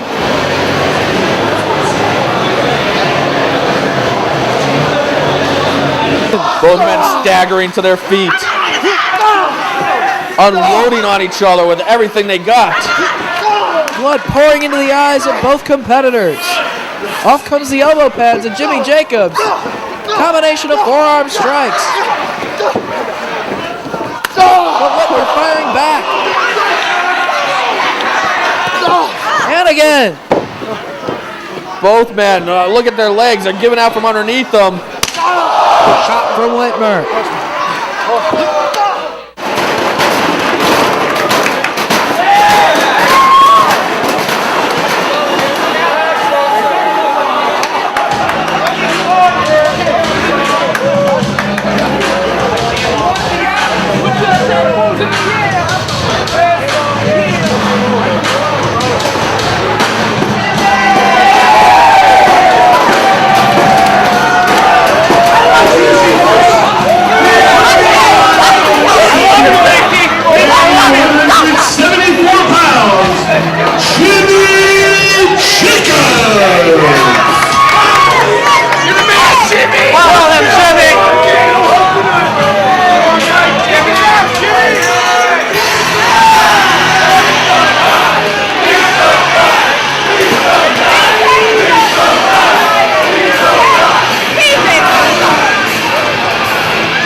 This match is on!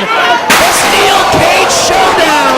This rivalry, this war between BJ Whitmer and Jimmy Jacobs has raged on for over a year, and tonight they will settle it in the Steel Cage here in Detroit. Not even waiting for BJ Whitmer to make his entrance. Jimmy Jacobs going right out after him on the floor.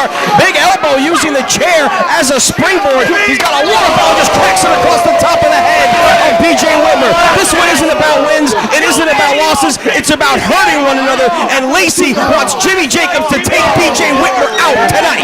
BJ Whitmer wants to take out Jimmy Jacobs just as badly, as now they're working their way inside of the Steel Cage. And the cage door will be opened at the request to introduce weapons into this matchup. Anything goes in the Steel Cage Showdown. Forearm to the back by Whitmer. He's going to send him to the cage. Oh, right off the bat, Whitmer was looking to introduce the steel cage into this matchup, but Jacobs put on the brakes. Now it's Whitmer being sent for the ride, and Whitmer puts on the brakes. Whitmer with Jacobs, again trying to protect themselves from being sent into the steel. Steel cage can do serious damage if introduced into this matchup, and sooner or later, someone is going to meet the steel, and someone is going to bleed, and most likely it's going to be both of these guys. Jimmy Jacobs driven into the cage by BJ Whitmer. Pulling him up off the canvas, chop right across the chest of Jimmy Jacobs. BJ Whitmer with Jimmy Jacobs right into the turnbuckle. Right hand, elbow to the back of the head now by Whitmer on Jacobs. Handful of hair, and now he's going to get sent head over heels into the steel cage. And of course, Lacey has been manipulating Jimmy Jacobs for months and months, just using him. But last night, she said that she saw Jimmy Jacobs deserved a hug finally. She's been whispering things in his ear that have made Jimmy Jacobs very happy as of late. And tonight, if he's able to take Whitmer out once and for all, Jimmy Jacobs thinks he might be ready for something more. She said there would be much more to come if he was able to take out BJ Whitmer tonight. What much more is, I don't know, but we might find out here tonight. I know Jimmy Jacobs is certainly looking forward to it. Yeah, whatever it is, it's going to give him all the more determination to do exactly what Lacey wants and take Whitmer out. And now, it looks like we're going to see some weapons introduced into this matchup. BJ Whitmer looking towards Daisy Hayes for some assistance as Jacobs again tossed over the top rope and into the steel cage. Head first into the steel goes Jacobs, as now we got a steel chair into the cage at the request of Whitmer. Jacobs trying to block it with his hands, gets the feet up and saves himself momentarily. A second time, Whitmer had it swung right at the face of Jimmy Jacobs, but he was able to save himself with his feet. But now getting the boots put to him in the corner by BJ Whitmer. Good defense on Jacobs' part, avoiding that chair colliding with his head. But now Whitmer with the chair once again. Setting it across the face now of Jacobs in position in the corner. Had a steam and a drop kick into the chair as it crashes into the side of the head of Jimmy Jacobs. Doing a whole lot of damage. And Jacobs kicking away at that chair. Just connected with Whitmer, and Lacey very happy. Extremely pleased on the outside anytime any damage is done to BJ Whitmer. Jacobs, handful of hair now, trying to set Whitmer in position, driving him face first to the steel chair right in the center of the ring. Turns him over, Whitmer now lying on that chair. Jacobs off the ropes, goes for the elbow, nobody home. Elbow right into the steel chair. And Whitmer just waiting for Jacobs, huge spine buster. Right across the chair with his back. Jacobs feeling the effects, and Whitmer quickly trying to capitalize, has that chair set up, seated position in the center of the ring. Now changes his mind now. Might be looking to take another swing at the head of Jimmy Jacobs. It connects right on top of the head. As you've seen during their feud, these two men have tried to cripple one another. And tonight in this cage, with the addition of the weapons involved and everything, you just might see that happen. Just how much damage these two want to do to one another. This is the perfect setting for them to finally settle the score. Jimmy Jacobs in trouble in the corner, grabbing at his mouth. Feeling the effects of BJ Whitmer. Bloody mouth. Oh, it looks like he's missing some teeth. BJ Whitmer. It looks like he's knocked out some teeth on Jimmy Jacobs. His front tooth is missing. Blood starting to flow from the mouth as well, from that spot where the tooth used to be. Jacobs in trouble here. Reversal, goes behind, lands on his feet, ducks the clothesline, drop toe hold, and Whitmer hits the chair. Face first into the chair goes Whitmer, as Lacey and Daisy Hayes look on for their respective wrestlers.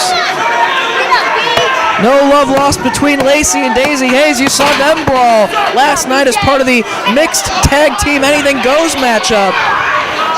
Jacobs sending Lacey now to get some weapons. Now that BJ Whitmer is down and feeling the effects, See the mangled tooth of Jimmy Jacobs, courtesy of B.J. Whitmer. Oh, wait a second. Here comes the... Oh, it's the railroad spike. The spike of Jimmy Jacobs. BJ's going into his boot. What's BJ got? That's usually where Jimmy Jacobs keeps a spike, but BJ's got one. Both men armed with spikes. It's a standoff. And they both connect. Both stabbing one another right in the head. Railroad spike right to the top of the head of each athlete. The Hayes looking on, trying to see if B.J. Whitmer is okay. Jacobs in the corner. Whitmer crawling to the far corner.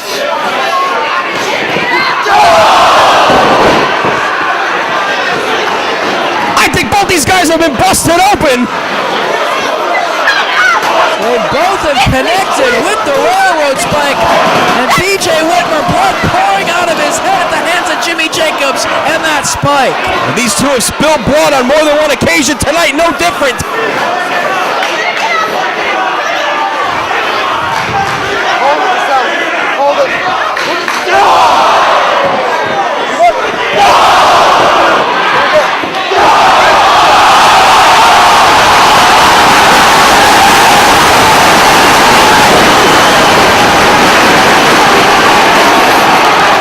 Absolutely barbaric. Both men driving the spikes right into their forehead. Blood just pouring out of their heads. You knew this match was going to be violent, and both men just stabbing repeatedly at the forehead of their opponent. This has not been about wins and losses for some time, but they are taking it to an entirely new level of violence. And this is exactly what needed to happen between these two men to finally settle the score. Lacey and the Hayes jawing at each other on the floor. Jacobs trying to fire himself up here. By jabbing himself in the head with a spike, this guy's out of his mind. We knew that a long time ago. Firing away on B.J. Whitmer. B.J. strikes back. Jacobs do anything for Lacey. Whitmer now with Jacobs. Powerbombed right into the corner. Lands on his feet. Big boot. Running kick from Whitmer connects. But the blood is still pouring out of the head of B.J. Whitmer. Trying his best to see where he's at. The blood clouding his vision. And telling Daisy Hayes to send for some more weapons. Yeah, the blood seeping into the left eye of B.J. Whitmer. Definitely having trouble seeing. Jimmy Jacobs having trouble getting back to his feet. What do we... Oh, it's a barbed wire baseball bat. A barbed wire baseball bat. Just when you think these guys can't go any further, they do. Swift ducks. Kicks the bat out of the hands of B.J. Whitmer. Takes Jacobs off his feet, stomping away now. The barbed wire bat inside the cage now. As Whitmer with Jimmy Jacobs. Irish whip, into the buckle he goes. Running forearm. One more.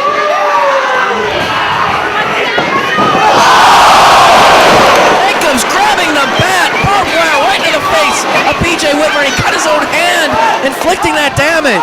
He just drove the shards of that barbed wire right into the already lacerated forehead of B.J. Whitmer. Jacobs with the bat. Right into the arm. Barbed wire right to the arm. Full swing, and now he's got the barbed wire in his mouth. Jimmy Jacobs is one sick individual. He has absolutely lost it here. Lacey has driven him insane. She has finally pushed him over the edge. Look at that. Look at Jimmy Jacobs. The barbed wire bat hanging from his hair, and now digging the barbed wire to the arm. Just tearing away at the flesh of B.J. Whitmer. Blood now pouring from the arm as well as the forehead.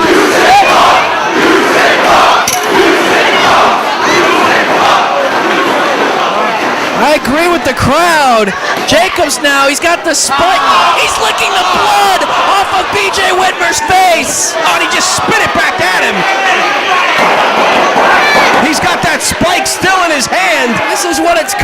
through between these men. He's got both spikes. BJ Whitmer is in serious trouble here. Blood pouring out of his arm, out of his head. Jacobs now with both spikes. Just jabbing him in the arm and jabbing him in the forehead. And there's nothing BJ can do to stop it. The pain just coursing through his body. And a sting right into the head. Oh, BJ Whitmer is in a bad way. Blood pouring out of various places in his body, his head, his arm, his chest. And Jacobs has got that barbed wire bat once again. Neither one of these guys will ever be the same after tonight. That is the one certain thing that's going to come out of this matchup. He's got the chair as well, the spike in his mouth. There is no telling how far Jimmy Jacobs is going to go to do Lacey's bidding. Face first into the barbed wire bat. Just driving the forehead of BJ Whitmer into that bat. Setting him in position. He's got the chair. BJ Whitmer is almost out. Chair shot just driving his face into the barbed wire. BJ Whitmer is an absolute mess. Jacobs grabbing that chair once again. Looking to do more damage, blowing a kiss to Lacey. Lacey saying, never mind that now. Go back to work. Get back to BJ Whitmer. She wants him taken out once and for all. And Jacobs is on the right path of doing just that with the damage he's done to Whitmer thus far. He is a bloody, disgusting mess. Jacobs taking his time, just stalking Whitmer now. Again with both of those spikes as Whitmer struggles just to get to his feet. And again just digging that steel spike right into his face. Carving up BJ Whitmer, going back to work on that arm. That was cut open by the barbed wire baseball bat. Now doing more damage with the spike on that arm. How much more punishment can BJ Whitmer take? Jacobs trying to gather his thoughts here. Oh, look at BJ Whitmer.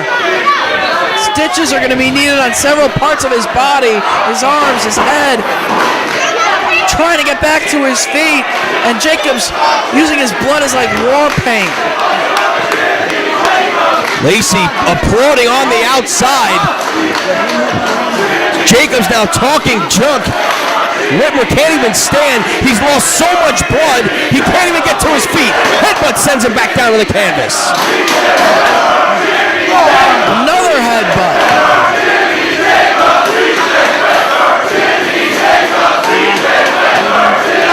This crowd encouraging BJ Whitmer on here to get back to his feet, fire back on Jimmy Jacobs. I've seen crowds encourage BJ to do incredible things before, but I have never seen anybody come back from a beating like this. But somehow he's back to his feet. And firing back on Jimmy Jacobs. Combination of forearms from Jacobs. Big spear, but nobody home. He collides with the chair. Back to his feet. Exploder! Where does BJ Whitmer have the energy? It's all because of his hatred for Jimmy Jacobs. That's what's keeping him going in this match, despite the blood loss, despite being sliced open at the hands of Jacobs. The hatred for each other is what's going to send both of these guys to the hospital before this is all said and done. Look at the blood all over the body of Jimmy Jacobs as well. Some of his own, some of Whitmer's. Both men physically paying the price in this match. Trouble standing, loss of balance and equilibrium. Hit scissors! Rolls all the way through. Whitmer with Jacobs right into the steel cage, back first. The back of his head bouncing off the steel. Whitmer now has the barbed wire back. Once to the midsection. One more to the back. And Jacobs feeling the effect of the barbed wire now himself. Whitmer going after that chair. Places it in the center of the ring. Whitmer now with some momentum on his side. Going on absolute adrenaline and hatred alone here. Jacobs sitting in the chair. The barbed wire driven into the flesh on his forehead by B.J. Whitmer. Whitmer getting some retribution on Jacobs for the damage done with that barbed wire bat earlier in the matchup. Now he's got that chair set up.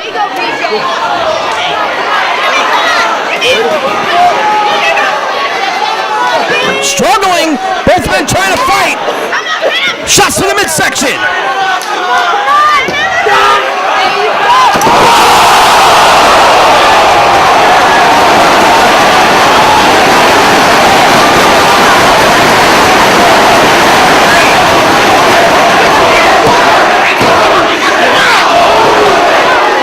Brainbuster on the chair, and somehow Jacobs gets the shoulder up. The impact of that brainbuster completely destroyed the chair. Imagine what it did to Jimmy Jacobs. Referee checking on the condition of both of these men, both suffering tremendous blood loss in this match. And now Daisy Hayes. Jacobs trying to get out. Excuse me, Whitmer trying to get out. The cage door slammed on the head. And now Jacobs with that barbed wire bat once again. Only two. Jacobs going up top. Whitmer on his back. Burst of energy from Jacobs. The backsplash. Cover. Only two. Again, B.J. Whitmer somehow able to get the shoulder up. Both men feeling the effects of this violent and brutal war inside the steel cage.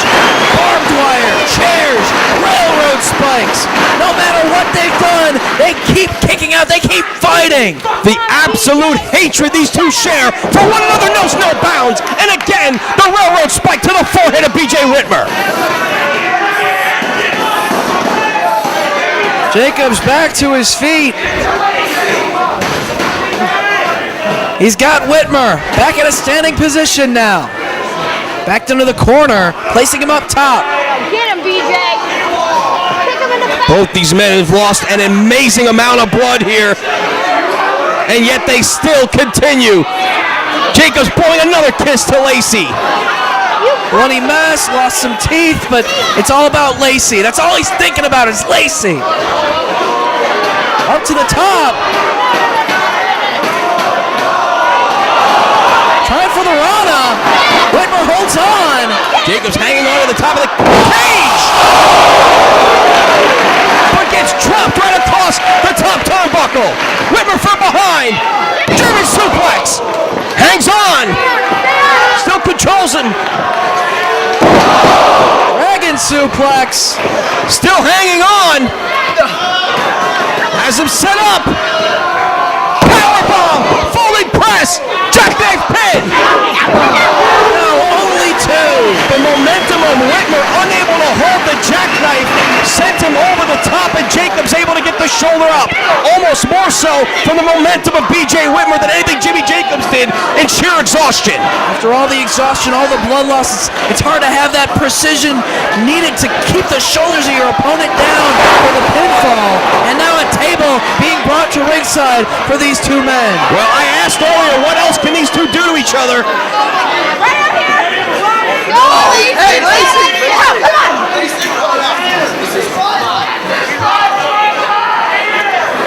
BJ climbing up to the top here. What's he doing? Looks like he's undoing that turnbuckle pad. Trying to get some balance. Again, so much blood loss. Last thing you want to do is slip up there. And we've seen that happen with these two men in the past. Both men up top. Over a top rope powerbomb.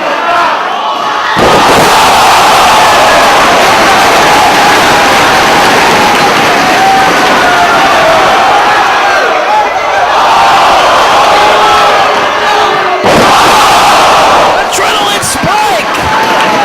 He counters the contra code attempt. Catches Jacobs and drives him into the mat. Only two, and Lacey dives into the cage. She's all over Whitmer. Went to go for the slap, but he got blocked. BJ's got Lacey.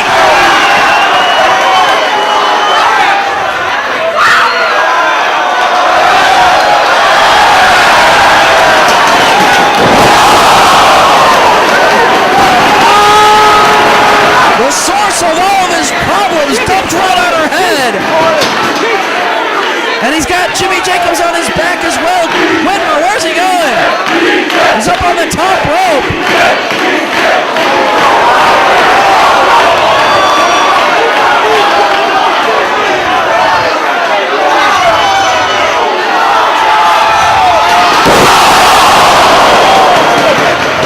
Frog splash off the cage.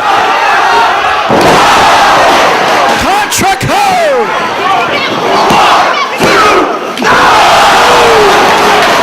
He kicked out. Whitmer took a huge chance with that frog splash. It didn't pay off. Jacobs able to connect with the contra code, but Whitmer kicks out. Jacobs though feeling the effects himself. That left knee obviously causing him some problems. Jacobs hobbling around on one leg almost here. Blood loss, the bad knee. Lost tooth in the middle of the matchup. Jacobs still more concerned about Lacey. Oh, he's calling for the table. And the table being brought inside the cage. Lacey almost unconscious, or maybe unconscious in the cage. Rolling Whitmer out of the way so we can set up this table. Jimmy Jacobs looking to put this table to use to finish off BJ Whitmer here. Whitmer missed the frog splash off the top of the cage. Jacobs able to hit the contra code, but he may have seriously damaged that left knee. He's got the table set up, trying to pull Whitmer back up and place him on top of the table. Overhand shot from Jacobs. Hobbling to the corner. Is he even going to be able to make it up the ropes if that's what he's planning?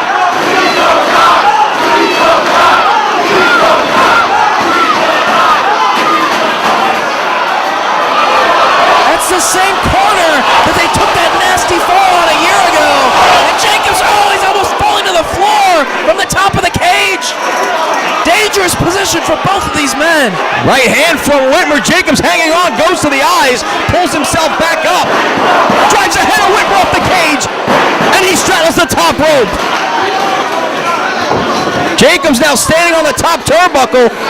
Whitmer back on the mat on his side. And that table awaited below, but Whitmer fell all the way down to the canvas. Jacobs puts him back on the table. And he's somehow going to try and climb back to the top again. Whitmer feeling the effects on the table. Jimmy Jacobs standing on the top rope and going to the top of the cage.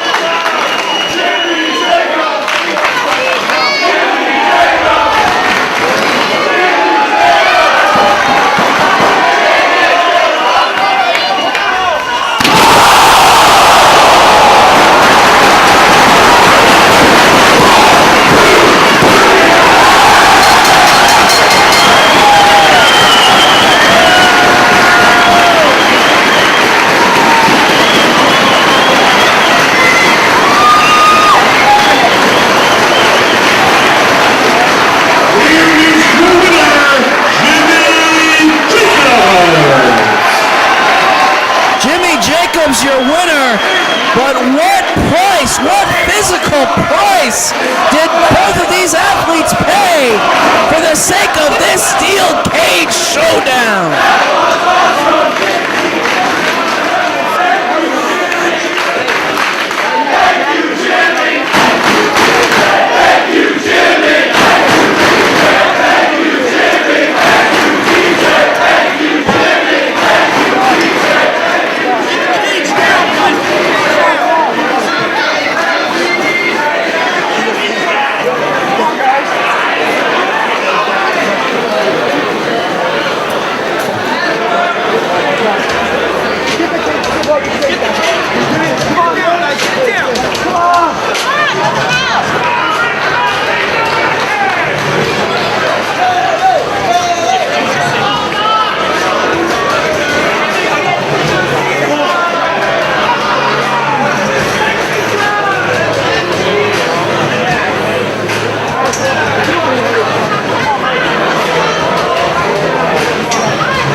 much, Mark.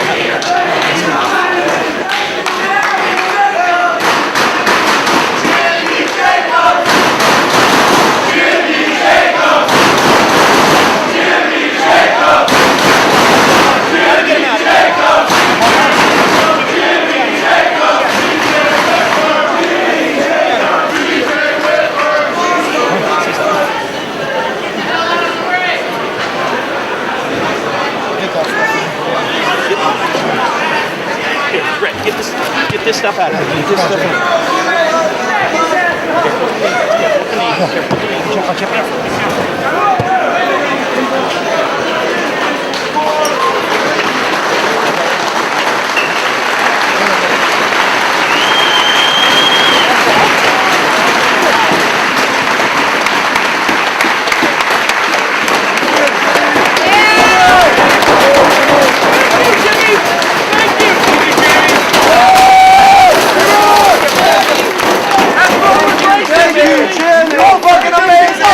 Away from me! Get your kiss now! Get this. You man, Jimmy! Get that foot check down! You're a role model, buddy!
For the first time ever in Ring of Honor, former tag team championship partners will do battle one-on-one for that prize right there, the FIP World Heavyweight Championship. Roderick Strong to defend against Austin Aries in this matchup. Austin Aries wasting no time, going right after the champion in the corner. Wants to get his hands on Roderick Strong at all costs. Former stablemates in generation. Next, they comprise the most dominant tag team championship team in Ring of Honor history. A 9-month reign, taking on a who's who of challenger tag teams. Austin Aries and Roderick Strong were truly the best tag team in the world. While they held those belts, they were the ones that turned them into world tag team titles, and now they go one-on-one after Roderick Strong turned on Austin Aries back at the 5th Year Festival in New York City. And Aries wants to get his revenge in the best way he knows how, to take the most precious thing that Roderick Strong has to offer, his FIP World Heavyweight title. And Austin Aries has seen a lot of action down in FIP himself. He knows what that belt is all about, and Roderick Strong sends out to the floor at the hands of Aries. Actually, the legs of Aries. Of course, in your FIP title matches, the title can change hands on a count-out or disqualification. There is a 20 count on the floor, and Roderick Strong is going to utilize that to try and stop the momentum of Austin Aries. Calling out to some of these fans at ringside. Austin Aries decided to start his own faction just as Roderick Strong formed the No Remorse Corps with Davey Richards. Of course, they've added Rocky Romero to their faction, and Aries has recruited Matt Cross. Of course, he's out of action this weekend, injured at the hands of Roderick Strong as a result of what took place in Chicago. No telling who else Austin Aries is looking to add to his faction to try and even up the odds as faction warfare is taking over here in ROH. Trying to recruit the very best that he thinks that he can guide to the next level here in ROH competition. Just to show what a good leader he is and how he was able to take, Generation Next to that next level. He thinks he can do that once again, and he's scouting the very best talent to bring here to help him do just that. And he's controlling the head of the FIP World Heavyweight Champion and drives the elbow to the back of the neck repeatedly to the back of the head of Roderick Strong. Aries getting very aggressive with those elbows to the back of the head, trying to maintain control of Roderick Strong in a standing position now. Coming down across the back and ringing away on the arm, working over that arm of Roderick Strong. Wrenching down on the wrist, has control of Roderick. Both men back to their feet. Cartwheel by Strong, trying to free himself, but instead it's arm drag, and another one by Austin Aries, keeping control of the left arm of Roderick Strong. Good job right there by Aries of maintaining control of that body part. And now placing his knee right down across the side of the head while wrenching up on the arm. Aries keeping his cool in this one. He's focused on the championship rather than just revenge. Well, he knows how important that title is to Roderick Strong, how long Roderick fought to try and win that title and what it means to him. So the best way he can think of to get revenge right now is to take that belt from around his waist, and he is taking over again with overhand chops on the champ. Sends it to the corner, gets caught with an elbow, charging into the corner. Knee to the midsection by Strong. Nice by Aries right there just a moment ago. Blocked the chop attempt by chopping Strong in the back. Strong asking for quiet. The fans thought he was going to chop him. Instead drives a right hand to the top of the forehead as they start to get on him with that new chant of Roderick. Trying to get under the skin of the champ. Trying to get in his head, trying to take him off his game. Maybe just a little bit, just to give Austin Aries that opening right there. He's got Roderick down with the side headlock. Head scissors applied on Austin Aries. I think he'd know better than to try and head scissor this guy. Maybe he thinks he has the answer to keeping Aries in a head scissors. Avoids the drop kick to the face. Outsmarted him right there, did Roderick. Backslide from Aries. Couldn't avoid the drop kick that time, right to the top of the head after the backslide by Aries. Still able to get it. Chin breaker from Roderick Strong. Sends the challenger into the corner, feeling the effects. Roderick follows him in to the midsection. In the corner. And a second. Driving the air out of the chest of Austin Aries. More time in the corner. Has him set up. Avoids the chop again with a chop of his own. Beating Roderick Strong to the punch, so to speak. Reversal of the Irish whip.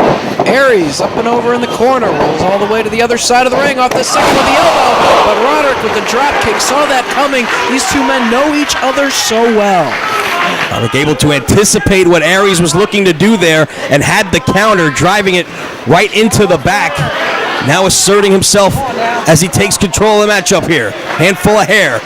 Drives Aries face first to the corner. Right hand to the midsection. Strong getting very methodical here with his offense and his strikes. Overhand right just measured Aries. And another boot to the midsection. But meanwhile, also still paying attention to these fans.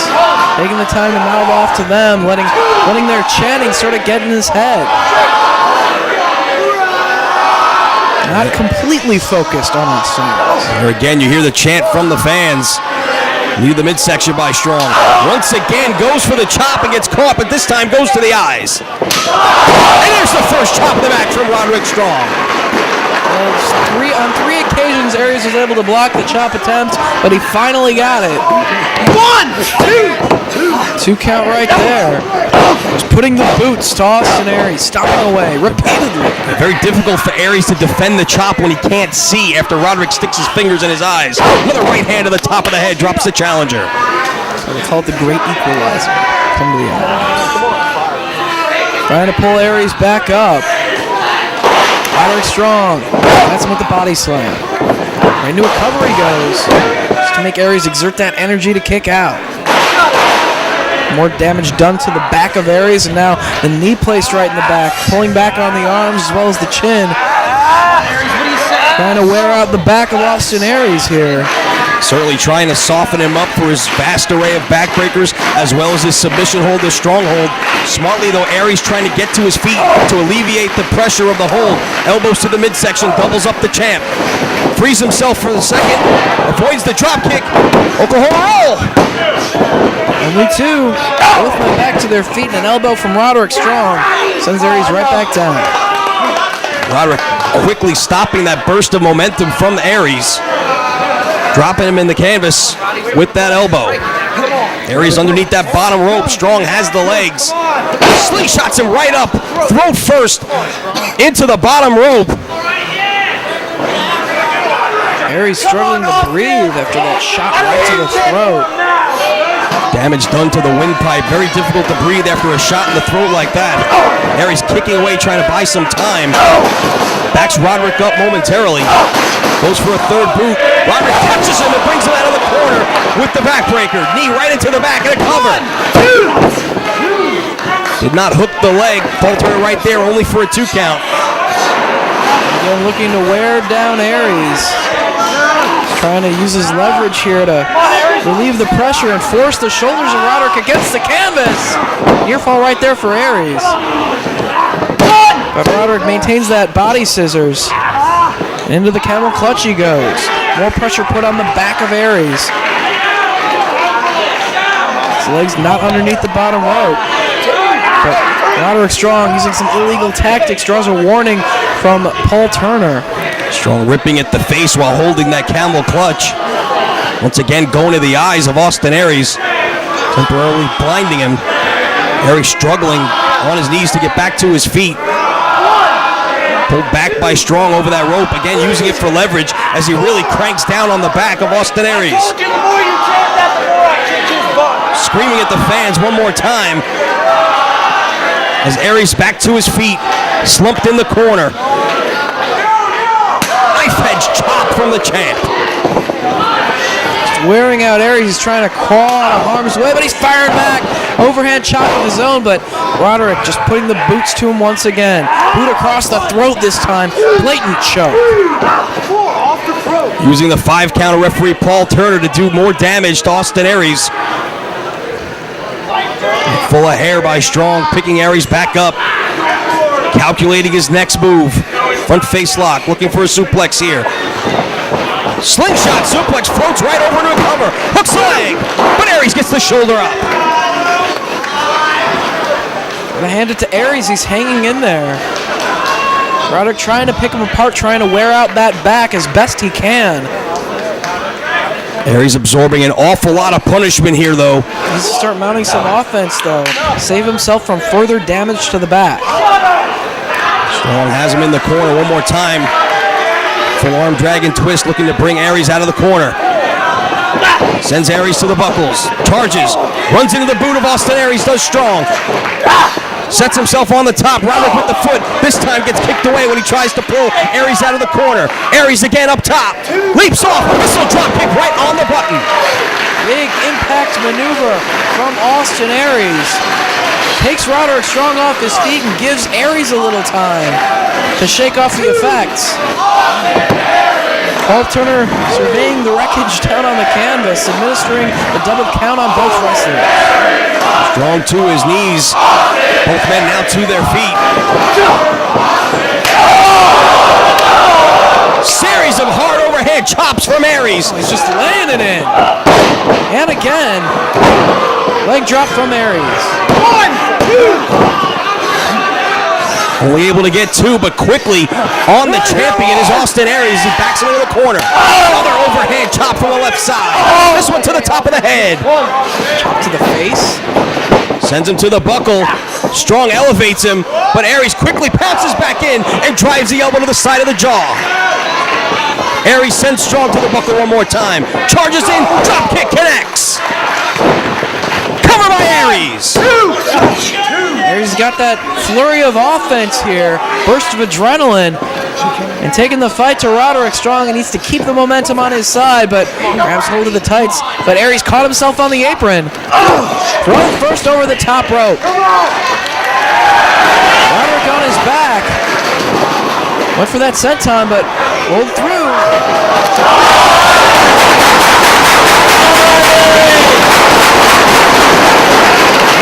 Aries with the dive, sending Strong crashing to the floor. Wiped him out on the concrete. Needs to bring the action back inside the ring here. Or if he could just leave him on the aisleway there, if he thinks he can get the count out win, the title will change hands. He's asking for the crowd for some support. Hits that corkscrew press, hooks the leg. One more time, Strong able to kick out. Goes for the quebrada, but gets the knees up right into the solar plexus. These two know each other so well from being stablemates, from being tag team championship partners. Up on the shoulders of Strong. Aries works his way out of that position. For the roll up out of the corner. Forearm connects and hard. Trying to go for the cover. Roderick able to kick out, tried to keep those arms trapped so he couldn't grab hold of the ropes, even though they were very close to the ropes in the corner. Very effective cover by Aries. Normally, wrestler would look to hook the leg there, realized how close Strong was to the ropes, and decided to hook the arms instead. But gets caught with a backbreaker. Trying to roll him over, cover. 1, 2. Only 2. Strong only laying across the chest of Aries, not going to put him away that easily. Maybe looking for the stronghold. He has been working over that back throughout this match, softening it up to leave Aries susceptible to the hold. Roderick looking to dish out the punishment and get the submission win against his former partner. Kick to the chest by Aries. As Strong is hung up over the ropes. A second time right to the sternum by Aries. Sets him in position. Connects right to the back of the head. Smartly drags him to the center. We might have him. No, only 2. Able to kick out just in the nick of time. Austin Aries less than half a count away from winning the FIP World Heavyweight title. He might be looking for the Brainbuster. Trying to get him up. Roderick Strong using his leverage to block. Shot to the midsection. Up on the shoulders of Aries. He works out of that position. Going for the half Nelson backbreaker. Blocked and driven face first into the turnbuckle is Aries. And Roderick using Aries' own momentum against him. Drove him face first to the corner. Just kind of ducked down and allowed Aries to go over the top to the buckle. Now gets dumped chest first on the top turnbuckle, and Strong follows him up to the second turnbuckle. Might be looking for that throwaway slam. He's got him in position and tosses Aries 3/4 of the way across the ring. A cover from Strong. Hooks the leg, and Aries kicks kicks out. Just launching him into the air across the ring. Came crashing down right on that back. More damage done, but can't keep him down for 3. Strong now back out on the apron. Aries to his knees. Strong dragging him outside with him. Belly to back! You like it, don't you? Jawing to the crowd here. Aries now down on the floor. Slips off the apron. Still feeling the effects of that fall-away slam. Both men now back to their feet. Oh, he's going to try and back suplex him to the floor. Aries hanging on. Palm shot. Chop from Strong. A second chop. Aries ducks down. Death Valley driver. Right on the edge of the ring. The steel frame of the ring. He just came crashing down with the Death Valley driver. He could be counted out right here, and we'll have a new champion. Strong out on the floor. Aries in a heap in the center. Unable even to get to his feet. Paul Turner administering the count. He's got 20 seconds to get back inside that ring, or the title will switch, and Austin Aries will be the new FIP World Heavyweight Champion. Strong trying to get his bearings. To his knee, pulling up on the guardrail, trying to get to his feet. Paul Turner continuing to count inside the ring, and the FIP World Heavyweight title is very much in jeopardy here. Strong on his feet. The count continues. He's back under the bottom rope, back inside. Roll up. Look at the tights. But only 2. Into the midsection by Roderick Strong. Stopped Aries in his tracks right there. Another knife edge chop. Sends the challenger to the canvas, but quickly pops right back up and is elevated on the shoulders of the champ. Gutbuster. Strong off the ropes. Lariat from Aries.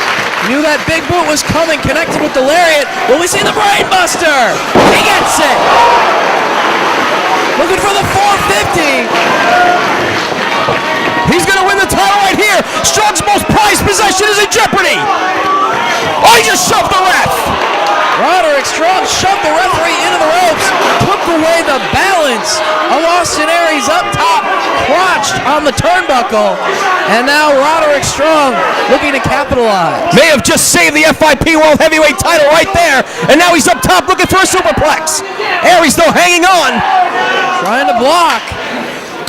Jockeying for position. Who's going to get the advantage up here? Aries clubbing at the back and now climbing all the way to the top. Aries just slipped off the top all the way to the floor. Both men were jockeying for position. Austin Aries lost his footing and went crashing down to the concrete floor. Through that table, a lot of damage was done to the back of Austin Aries on impact in that fall. We could have a count-out win for Roderick Strong to retain the title right here. Very dangerous predicament anytime you're up above the ring. On the outside like that, very easy to lose your balance. Roderick Strong, though, stopping the count and going out to the floor. Looking to do more damage. That's why he's part of the No Remorse Corps, showing no remorse for what he does to his opponents. Attacking people left and right. Austin Aries, delirious. Matt Cross. We've seen him do this before. He's trying to tear the barricades apart to do damage on top of the steel barricade. This is why Matt Cross is out of action. The damage done to Delirious. Roderick Strong just vicious in these attacks, and now he's looking to do the same thing once again here tonight to Austin Aries.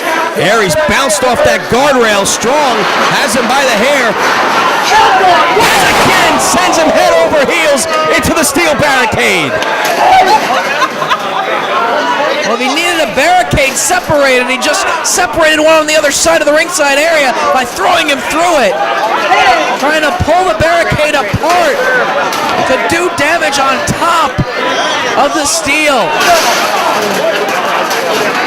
Trying to set it out on the floor as it turned in position now as a prone Austin Aries still feeling the effects, the back cracking into the steel on more than one occasion, and Roderick Strong is looking to finish his former partner off right here.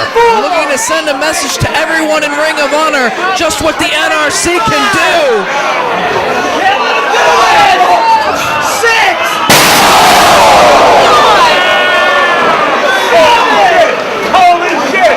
Gibson driver on the barricade. It's just a matter of time now. Austin Aries is going to get counted out. He just got bumped on the back of his head on that steel barricade. Roderick Strong rolls back into the ring, and he is less than 20 seconds away from walking out of here still the FIP World Heavyweight Champ. Turner administering the count. Austin Aries is not getting up. The fans here urging Austin Aries to get back to his feet, but I don't think Aries even knows where he is.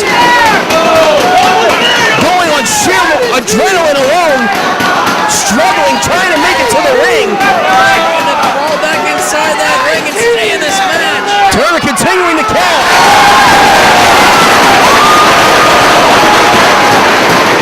Just barely makes it back inside the ring before the count of 20. But how much does he have left in the tank? Roderick Strong in position to just pick him apart now. The crowd trying to urge Aries on, but he is in serious trouble here at the hands of the FIP World Heavyweight Champion. Roderick Strong with Austin Aries inside cradle. No! 2 3/4. Big boot! Gets all of it. Half Nelson backbreaker. Another Gibson driver. Right into the stronghold. Oh, he's got the full crab.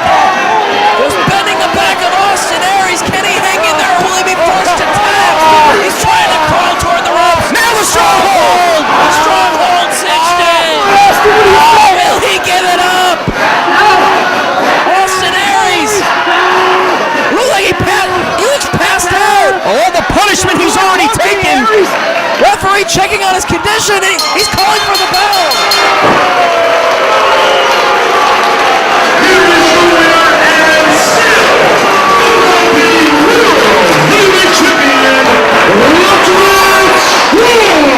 Roderick Strong wins Chapter 1 of this feud, but you better believe it is far from over. Faction warfare heating up here in ROH.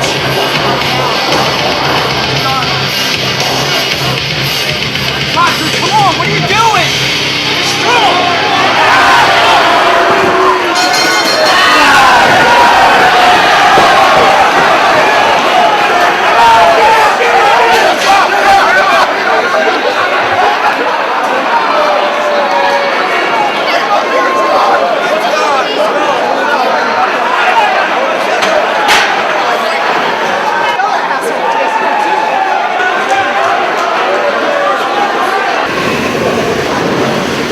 Couldn't get it done. I couldn't get it done.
161キロ新語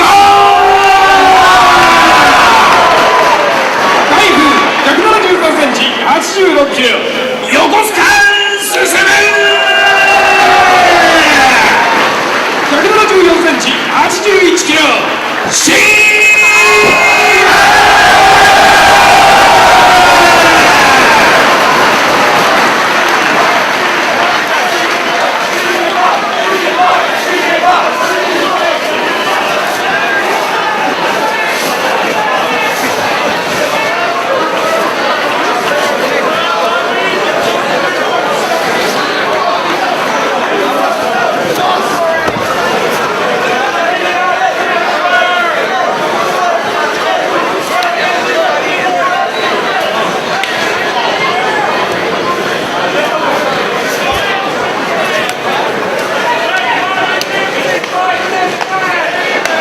It's main event time here at the Supercard of Honor 2, and much like last year, 1 year ago to the day, a pure Dragon Gate six-man tag team matchup.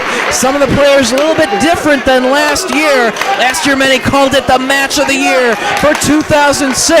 CIMA leads his team of Shingo and Susumu Yokosuka to take on Dragon Kid, Ryo Saito, and Masaki Mochizuki. It's going to be Ryo Saito starting things off against CIMA. Todd Sinclair, ROH senior official, draws the plum assignment of the main event here tonight, and this one will be quick, I guarantee it.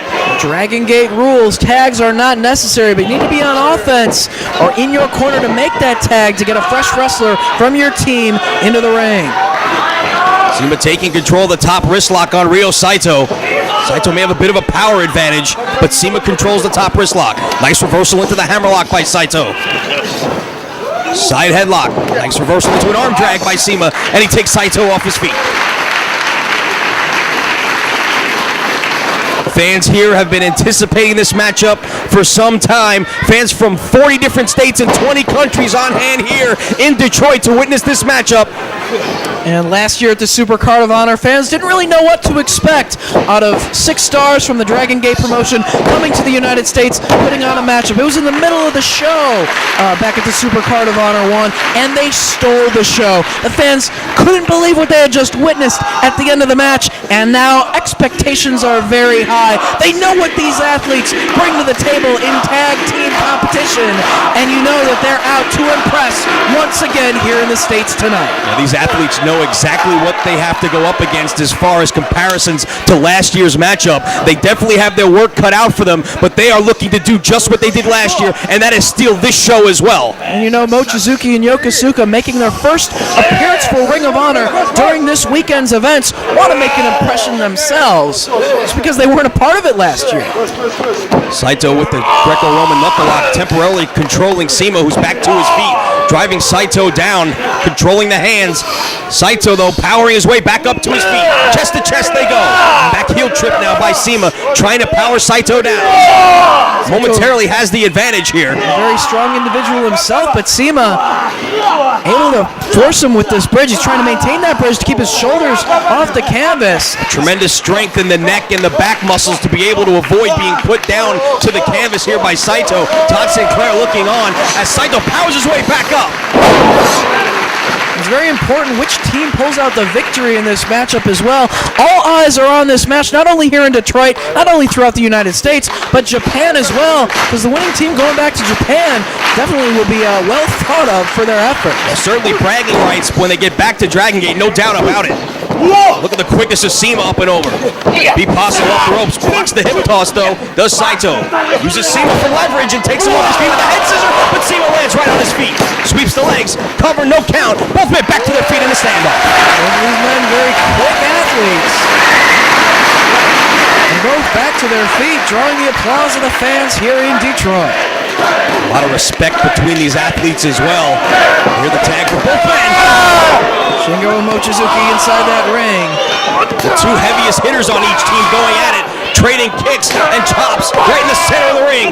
Mochizuki taking advantage of Shingo with kicks to the legs and takes Shingo off his feet.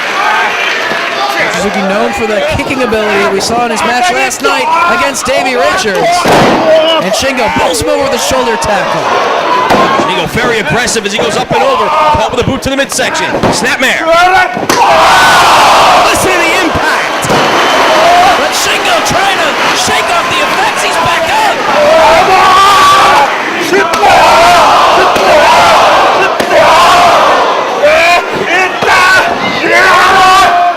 More brutal kicks, but still Shingo able to plant him with the slam after absorbing all the impact. Mochizuki popped right up after that slam and both men tag again. Tilt-a-whirl backbreaker by Yokosuka on Dragon Kid. Dragon Kid probably the fastest man in this matchup. Snapmare lands on his feet. Single leg takes him down. Up and over he goes, off the ropes. Leapfrog. Rolls through. Bipasso off the ropes goes Dragon Kid. Up on the shoulders. Takes him down with an arm drag. Dragon Kid, the man who won the match for his team during last year's six-man head scissors, sends Yokosuka to the floor. Victorious with the Dragon Rana last year, and now he's got Sima down on all fours inside the ring. Catches him with that boot to the midsection, then an axe handle to the back of the head. Sima down on all fours. Dragon Kid picks him up and brings him to his corner. Head first to the top turnbuckle. Tag into Ryo Saito. Double axe handle to the back, sends Sima down to the canvas one more time. Back up both men. Off the ropes goes Sima. Elbow takes down Sima hard. Cover. 1, 2. Able to kick out. Saito calling for assistance in the corner, but Sima grabbed the leg and instead dragged him back to his own corner and tagged in Shingo. Boot to the inside of the thigh. Of course, fans here in Ring of Honor have gotten used to Shingo. The past several months, he's spent competing regularly here in Ring of Honor. An extended stay here in the United States, trying to up his game before he heads back to Japan. Wicked forearm exchange. Shingo coming out on the better end of it. Sends Saito down to the canvas. The big man gets up and drives the knee right across the jaw. Cover. Only able to get one. High elevation on that knee drop from Shingo. As now Saito trying to bring Shingo into his corner. And able to do just that. And back in comes Mochizuki. Kicking away at the chest of Shingo. Lethal kicks to both the chest and the upper thigh of Shingo as Mochizuki picks him back up, brings him to the center of the ring, looking for a suplex, but Shingo puts on the brakes. Shingo with a power advantage here and elevates Mochizuki down with the suplex. Show of that power right there. Pulls him back up. Backs into his own corner. Yokosuka tagged in. All the way up top he goes. Down across the back of Mochizuki. More punishment done to the back. Yokosuka grabs him by the waist. Backbreaker right in the center. Cover. Hooks the leg. Only able to get two. Not enough to keep him down. The two men making their first appearance for ROH this weekend, going at it right here in the center of the ring. Body slam from Mochizuki. Still feeling the effects himself, though. Slow to capitalize on the advantage as he takes control. Head first to the turnbuckle and tags in Dragon Kid. Boot to the small of the back. Brings him to the other corner. Face first to the buckle. Sets him in position. Knife edge chop to the chest. Standing drop kick right on the chest. Both boots right to the side of the face. Hang time on that before connecting with the drop kick. And the good ring presence there, realized he was too close to his opponent's corner. Made his way back to the other side of the ring to avoid them coming in and doing any damage. Forearm dragon twist brings him to his corner. Ryo Saito up top. Double axe handle across the arm. I got some late-breaking news for you, Lenny. Leonard. Just signed for the very next show in Long Island is another huge international tag team main event as ROH World Champion Takeshi Morishima teams with Chris Hero to take on the UK duo of Nigel McGuinness and the returning Doug Williams.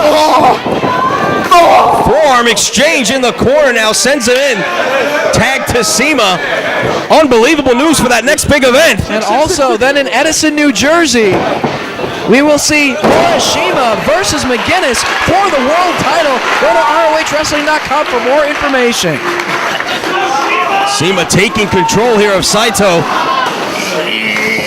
Has the full Nelson in the seated position, really wrenching down, forcing the neck, making it very difficult for Saito to breathe in this position. Trying to wear him down here. Brings him to his own corner. Defenseless from this position as they hold him in position for CIMA to come charging with that drop kick. Team of CIMA and Shingo doing damage there to Saito. Looking to wear him down. Nice drop kick from CIMA. Great elevation. Connected full force. But only gets 2. Added impact with all that momentum of Saito coming off the ropes. Tremendous spring in the legs of CIMA, connecting right on the point of the jaw. Backs him into the corner and brings him out. Saito hits the corner. CIMA charging. Both knees to the chest, but he gets caught and dumped right on the back of his head. Wants to go for that inverted lung blower, driving both knees into the chest, but he blocked the attempt. And just dumped CIMA, and back in comes Dragon Kid. Dragon Kid taking over on CIMA. Snapmare right in the center of the ring. Hang time on the knee drop. Floats right over into a cover. There's the power of CIMA. Kicking out at 2. Last night, CIMA victorious, scoring the pinfall in that 8-man ROH versus Dragon Gate tag team matchup with the Crossfire. What a matchup that was. And now it's Mochizuki laying in those hard kicks on CIMA. Takes CIMA down, drags him towards his corner of the ring. Single-legged crab needs to step over here to really gain the advantage of this hold. He's keeping his eyes on CIMA's partners to make sure they don't come and make the save here. Dragon Kid in also in that end. Keeping guard to make sure no one comes in to break it up. Well, they do damage, but here comes Yokosuka from the other side of the ring to make the save and free CIMA from more damage being done to the leg. Saito pitches him out to the floor, but the damage done to CIMA.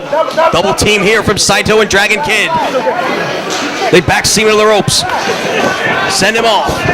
Boot to the midsection by Saito. Dragon Kid off the ropes. Gets an assist and a boot right to the face of CIMA. Cover! 1, 2. Only gets 2. Once again, CIMA able to power out. Dragon Kid now picking CIMA back up. Pounding away on the back of the neck and the head of CIMA. Dragon Kid known for that aerial ability. Known for that Dragon Rana. Hard kick to the rib cage by Mochizuki. Knee to the midsection on CIMA. Backs him to the ropes, sends him off one more time. CIMA connects with the boot. Off the ropes. Oh, he got dragged from the outside by Saito. Back first into the edge of the ring goes CIMA. Oh,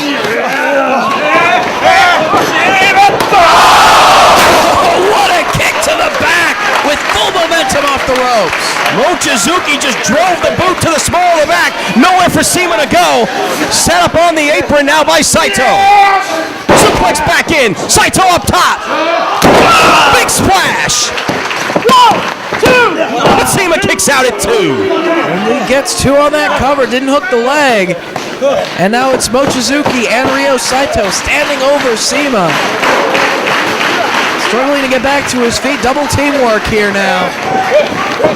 CIMA rolls underneath the attempts. Double boots to the midsection though. Hands on his feet.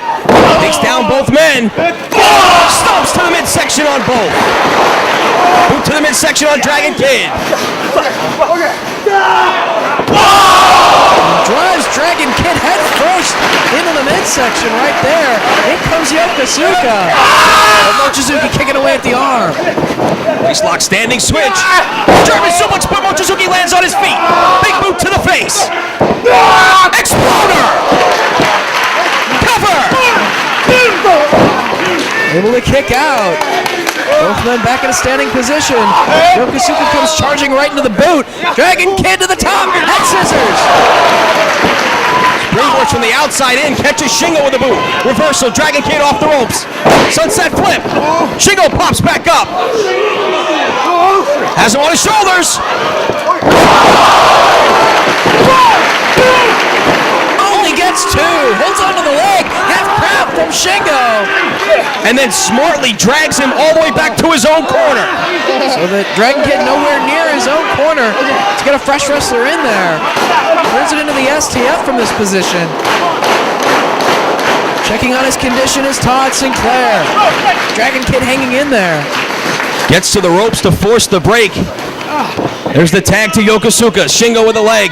Yokosuka with a leg, and they make a wish. Pulling at the hamstrings of Dragon Kid. Damage to the groin as well. Trying to take away the legs of the fastest man in this matchup. Back to his feet. Elbow to the top of the thigh. And one of the most agile men in this matchup. He doesn't have a good leg. He doesn't have that balance and that precision for his high-flying maneuvers. Dragon Kid wants to make it 2 years in a row with a big victory with that Dragon Rana. But now they're trying to take away his legs here as Yokosuka just has him grounded right in the middle of the ring. He's trying to reach toward his corner to make a tag to get a fresh wrestler in there, but still going to work on that leg, going to work on that knee is Yokosuka. Drives the knee right to the inside of the knee. Bone on bone there. Avoids the knee pad by getting the inside of the leg. Out to the floor, Sema. And Yokosuka drive him crotch first to the steel ring post. Well, they're trying to eliminate the threat of Dragon Kid doing just that. Crotch first on the ring post while also taking out his knees. Yeah, I don't care who you are, that's going to slow you down. Boot to the back of the head by Shingo. Handful of the mask, picks him back up.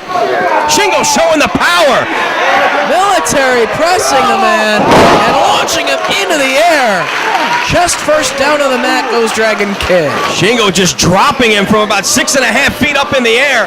Crashing down on the canvas goes Dragon Kid. And Shingo staying right on him, elevates him. Look at the strength as it hoists him right back up. Dragon Kid trying to fight his way out. And Shingo powers him up for a second time. Running suplex. Cover. Shingo showing off his strength, showing off his power while unleashing more punishment on Dragon Kid. Did not hook the leg and only got 2, but the damage done nonetheless. Big right hand to the top of the head of Dragon Kid, trying to fire away the midsection, but stopped in his tracks by another right hand from Shingo. Right hand's no effect from Dragon Kid. Shingo just shaking it off, telling him to bring it on. Give me everything you got. Shingo's not backing down. Another right hand from Dragon Kid, no effect whatsoever.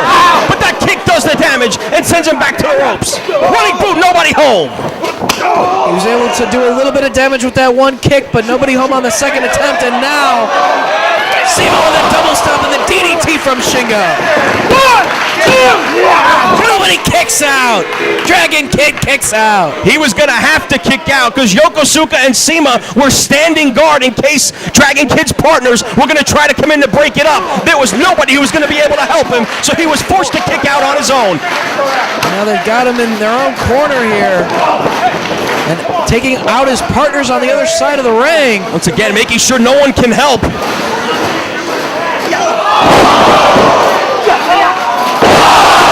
Double stomp into onboard. More damage done to Dragon Kid. Cover. 1, 2, and again he kicks out. Sema wanted the 3 count. Todd Sinclair right there and tells him it was only 2. Tons of prestige on the line with whoever's going to be able to score the pinfall in this matchup. Sema with both arms tied up. Submission predicament right in the center of the ring. You'll notice Yokosuka standing guard to make sure nobody can save Dragon Kid from the punishment that is being dealt out by Sema. Shingo's got Saito tied up as well. Tremendous pressure on the chest, the shoulders, and again the legs of Dragon Kid. And finally Saito escapes long enough to break it up. Sema and Yokosuka now with Saito. Dragon Kid's in a heap. He's in trouble. Head of steam, both knees to the chest of Ryo Saito. Lariat in the corner, nowhere to go. Shingo with a head of steam, a lariat of his own. And Ryo Saito now is feeling the pain. Triple team work. Sema all the way up top. Bulldogs, Dragon Kid. Off the shoulders of his partner. Dragon Kid's in all sorts of into trouble here, and CIMA's team is starting to take over in this matchup. Things are not looking good for Dragon Kid's team at this point in the match. They have picked apart Dragon Kid, and now another triple team maneuver. This could finish him off once and for all. He gets the head scissors on CIMA and makes the tag. Mochizuki, the legal man. Firing away with kicks. CIMA blocks it. Elbow to the top of the thigh. Stops him in his tracks. But not that time. Boot to the chest. Sends CIMA down. Ryo Saito blocks the lariat. Blocks it a second time. And a third. Hanging on to the arm of Shingo. Saito hanging on for everything he's got. Look at the power of Shingo. One arm up in the air. Boot to the midsection. Off the ropes he goes. Overhead belly to belly. Boot to the midsection.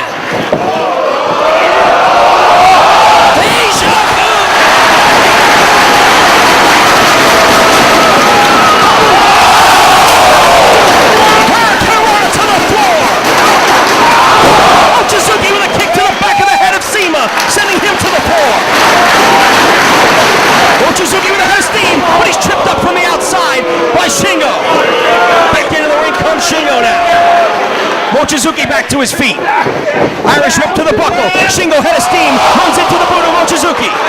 One more time off the ropes. Big boot to the head, but Shingo doesn't budge. A kick sends him to his knees. Lariat, Mochizuki won't go down. Judo through, cross-arm breaker. Will this be it right here? Referee in perfect position. Shingo turning him over, though. Look at the strength. The one-arm box left into a powerbomb. Cover! Saito breaks it up. Shingo back inside, or CIMA back inside the ring as well. Up and over in the corner. Off the ropes comes Saito. Powerbomb CIMA right in the center of the ring. CIMA went for the head scissors and got caught. Fisherman suplex and he hangs on. In a second. CIMA blocks it. Going for that Fisherman Express and completes it. Cover! 1, 2, CIMA kicks out. Saito with CIMA. Full Nelson. Face first to the canvas. Hooks the leg. Saito kicks out at 2. Able to get that DDT, but not enough to keep him down. Saito back to his feet. CIMA back to his feet in the opposite corner. Saito gets the boot up. Caught him again with the feet. Dragon Kid off the ropes. Presto right into the octopus. Submission predicament in the middle of the ring. CIMA refusing to give it up. Yokosuka in the corner, head of steam. Drop kick to the back of the head. Saving CIMA. Frees his partner from the hold. Shingo on the outside urging CIMA on as Yokosuka's back to his feet. Dragon Kid up as well. Yokosuka has him up on his shoulders. Go behind. Catches an elbow. Off the ropes. Blocks the clothesline. Cravat blocked. From face lock. Chin breaker. Cover. He kicked out at 2. Feeling the effects of that chin breaker. Dragon Kid on fire here. It's on the brakes. Up on the shoulders. Going for the head scissors. Blocked. Hanging on is Yokosuka. Dumps him on the back of his head. Cover! Dragon Kid again able to kick out. This kid is taking so much punishment, and he still is able to kick out. Yokosuka looking to take a big chance going up top. But Ryo Saito right in that corner, looking to put a stop to it. Dragon Kid crawls to the outside. Saito to the top rope. Yokosuka up on his shoulders. Dragon Kid climbing up as well. A dangerous, dangerous position here. CIMA now to his feet. 5 men in the corner. Mochizuki sends CIMA to the corner. He rolls through. Venus punch. Dragon Kid caught by Shingo. Held in position. Doomsday device. CIMA in the corner.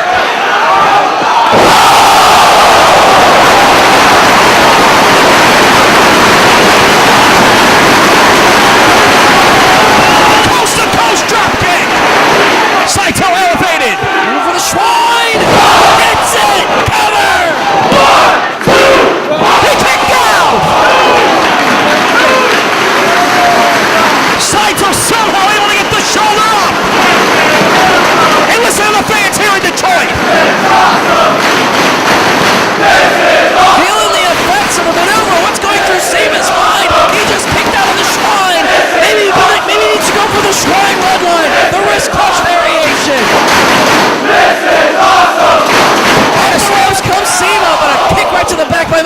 Mochizuki. Dragon suplex.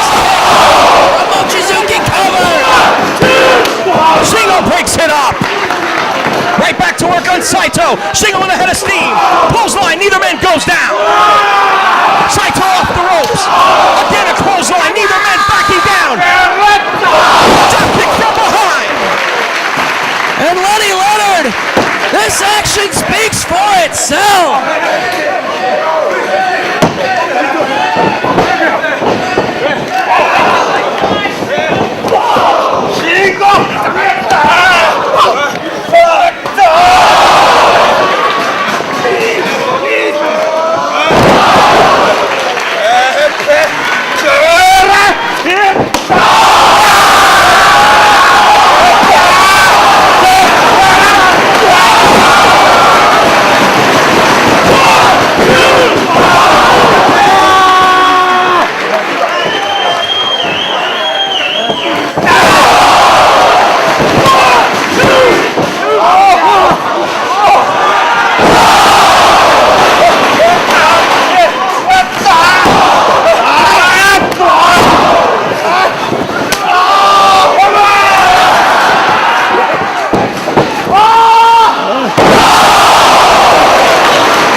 What an amazing main event to end an amazing show in Detroit, Michigan. The Dragon Gate guys never fail to impress.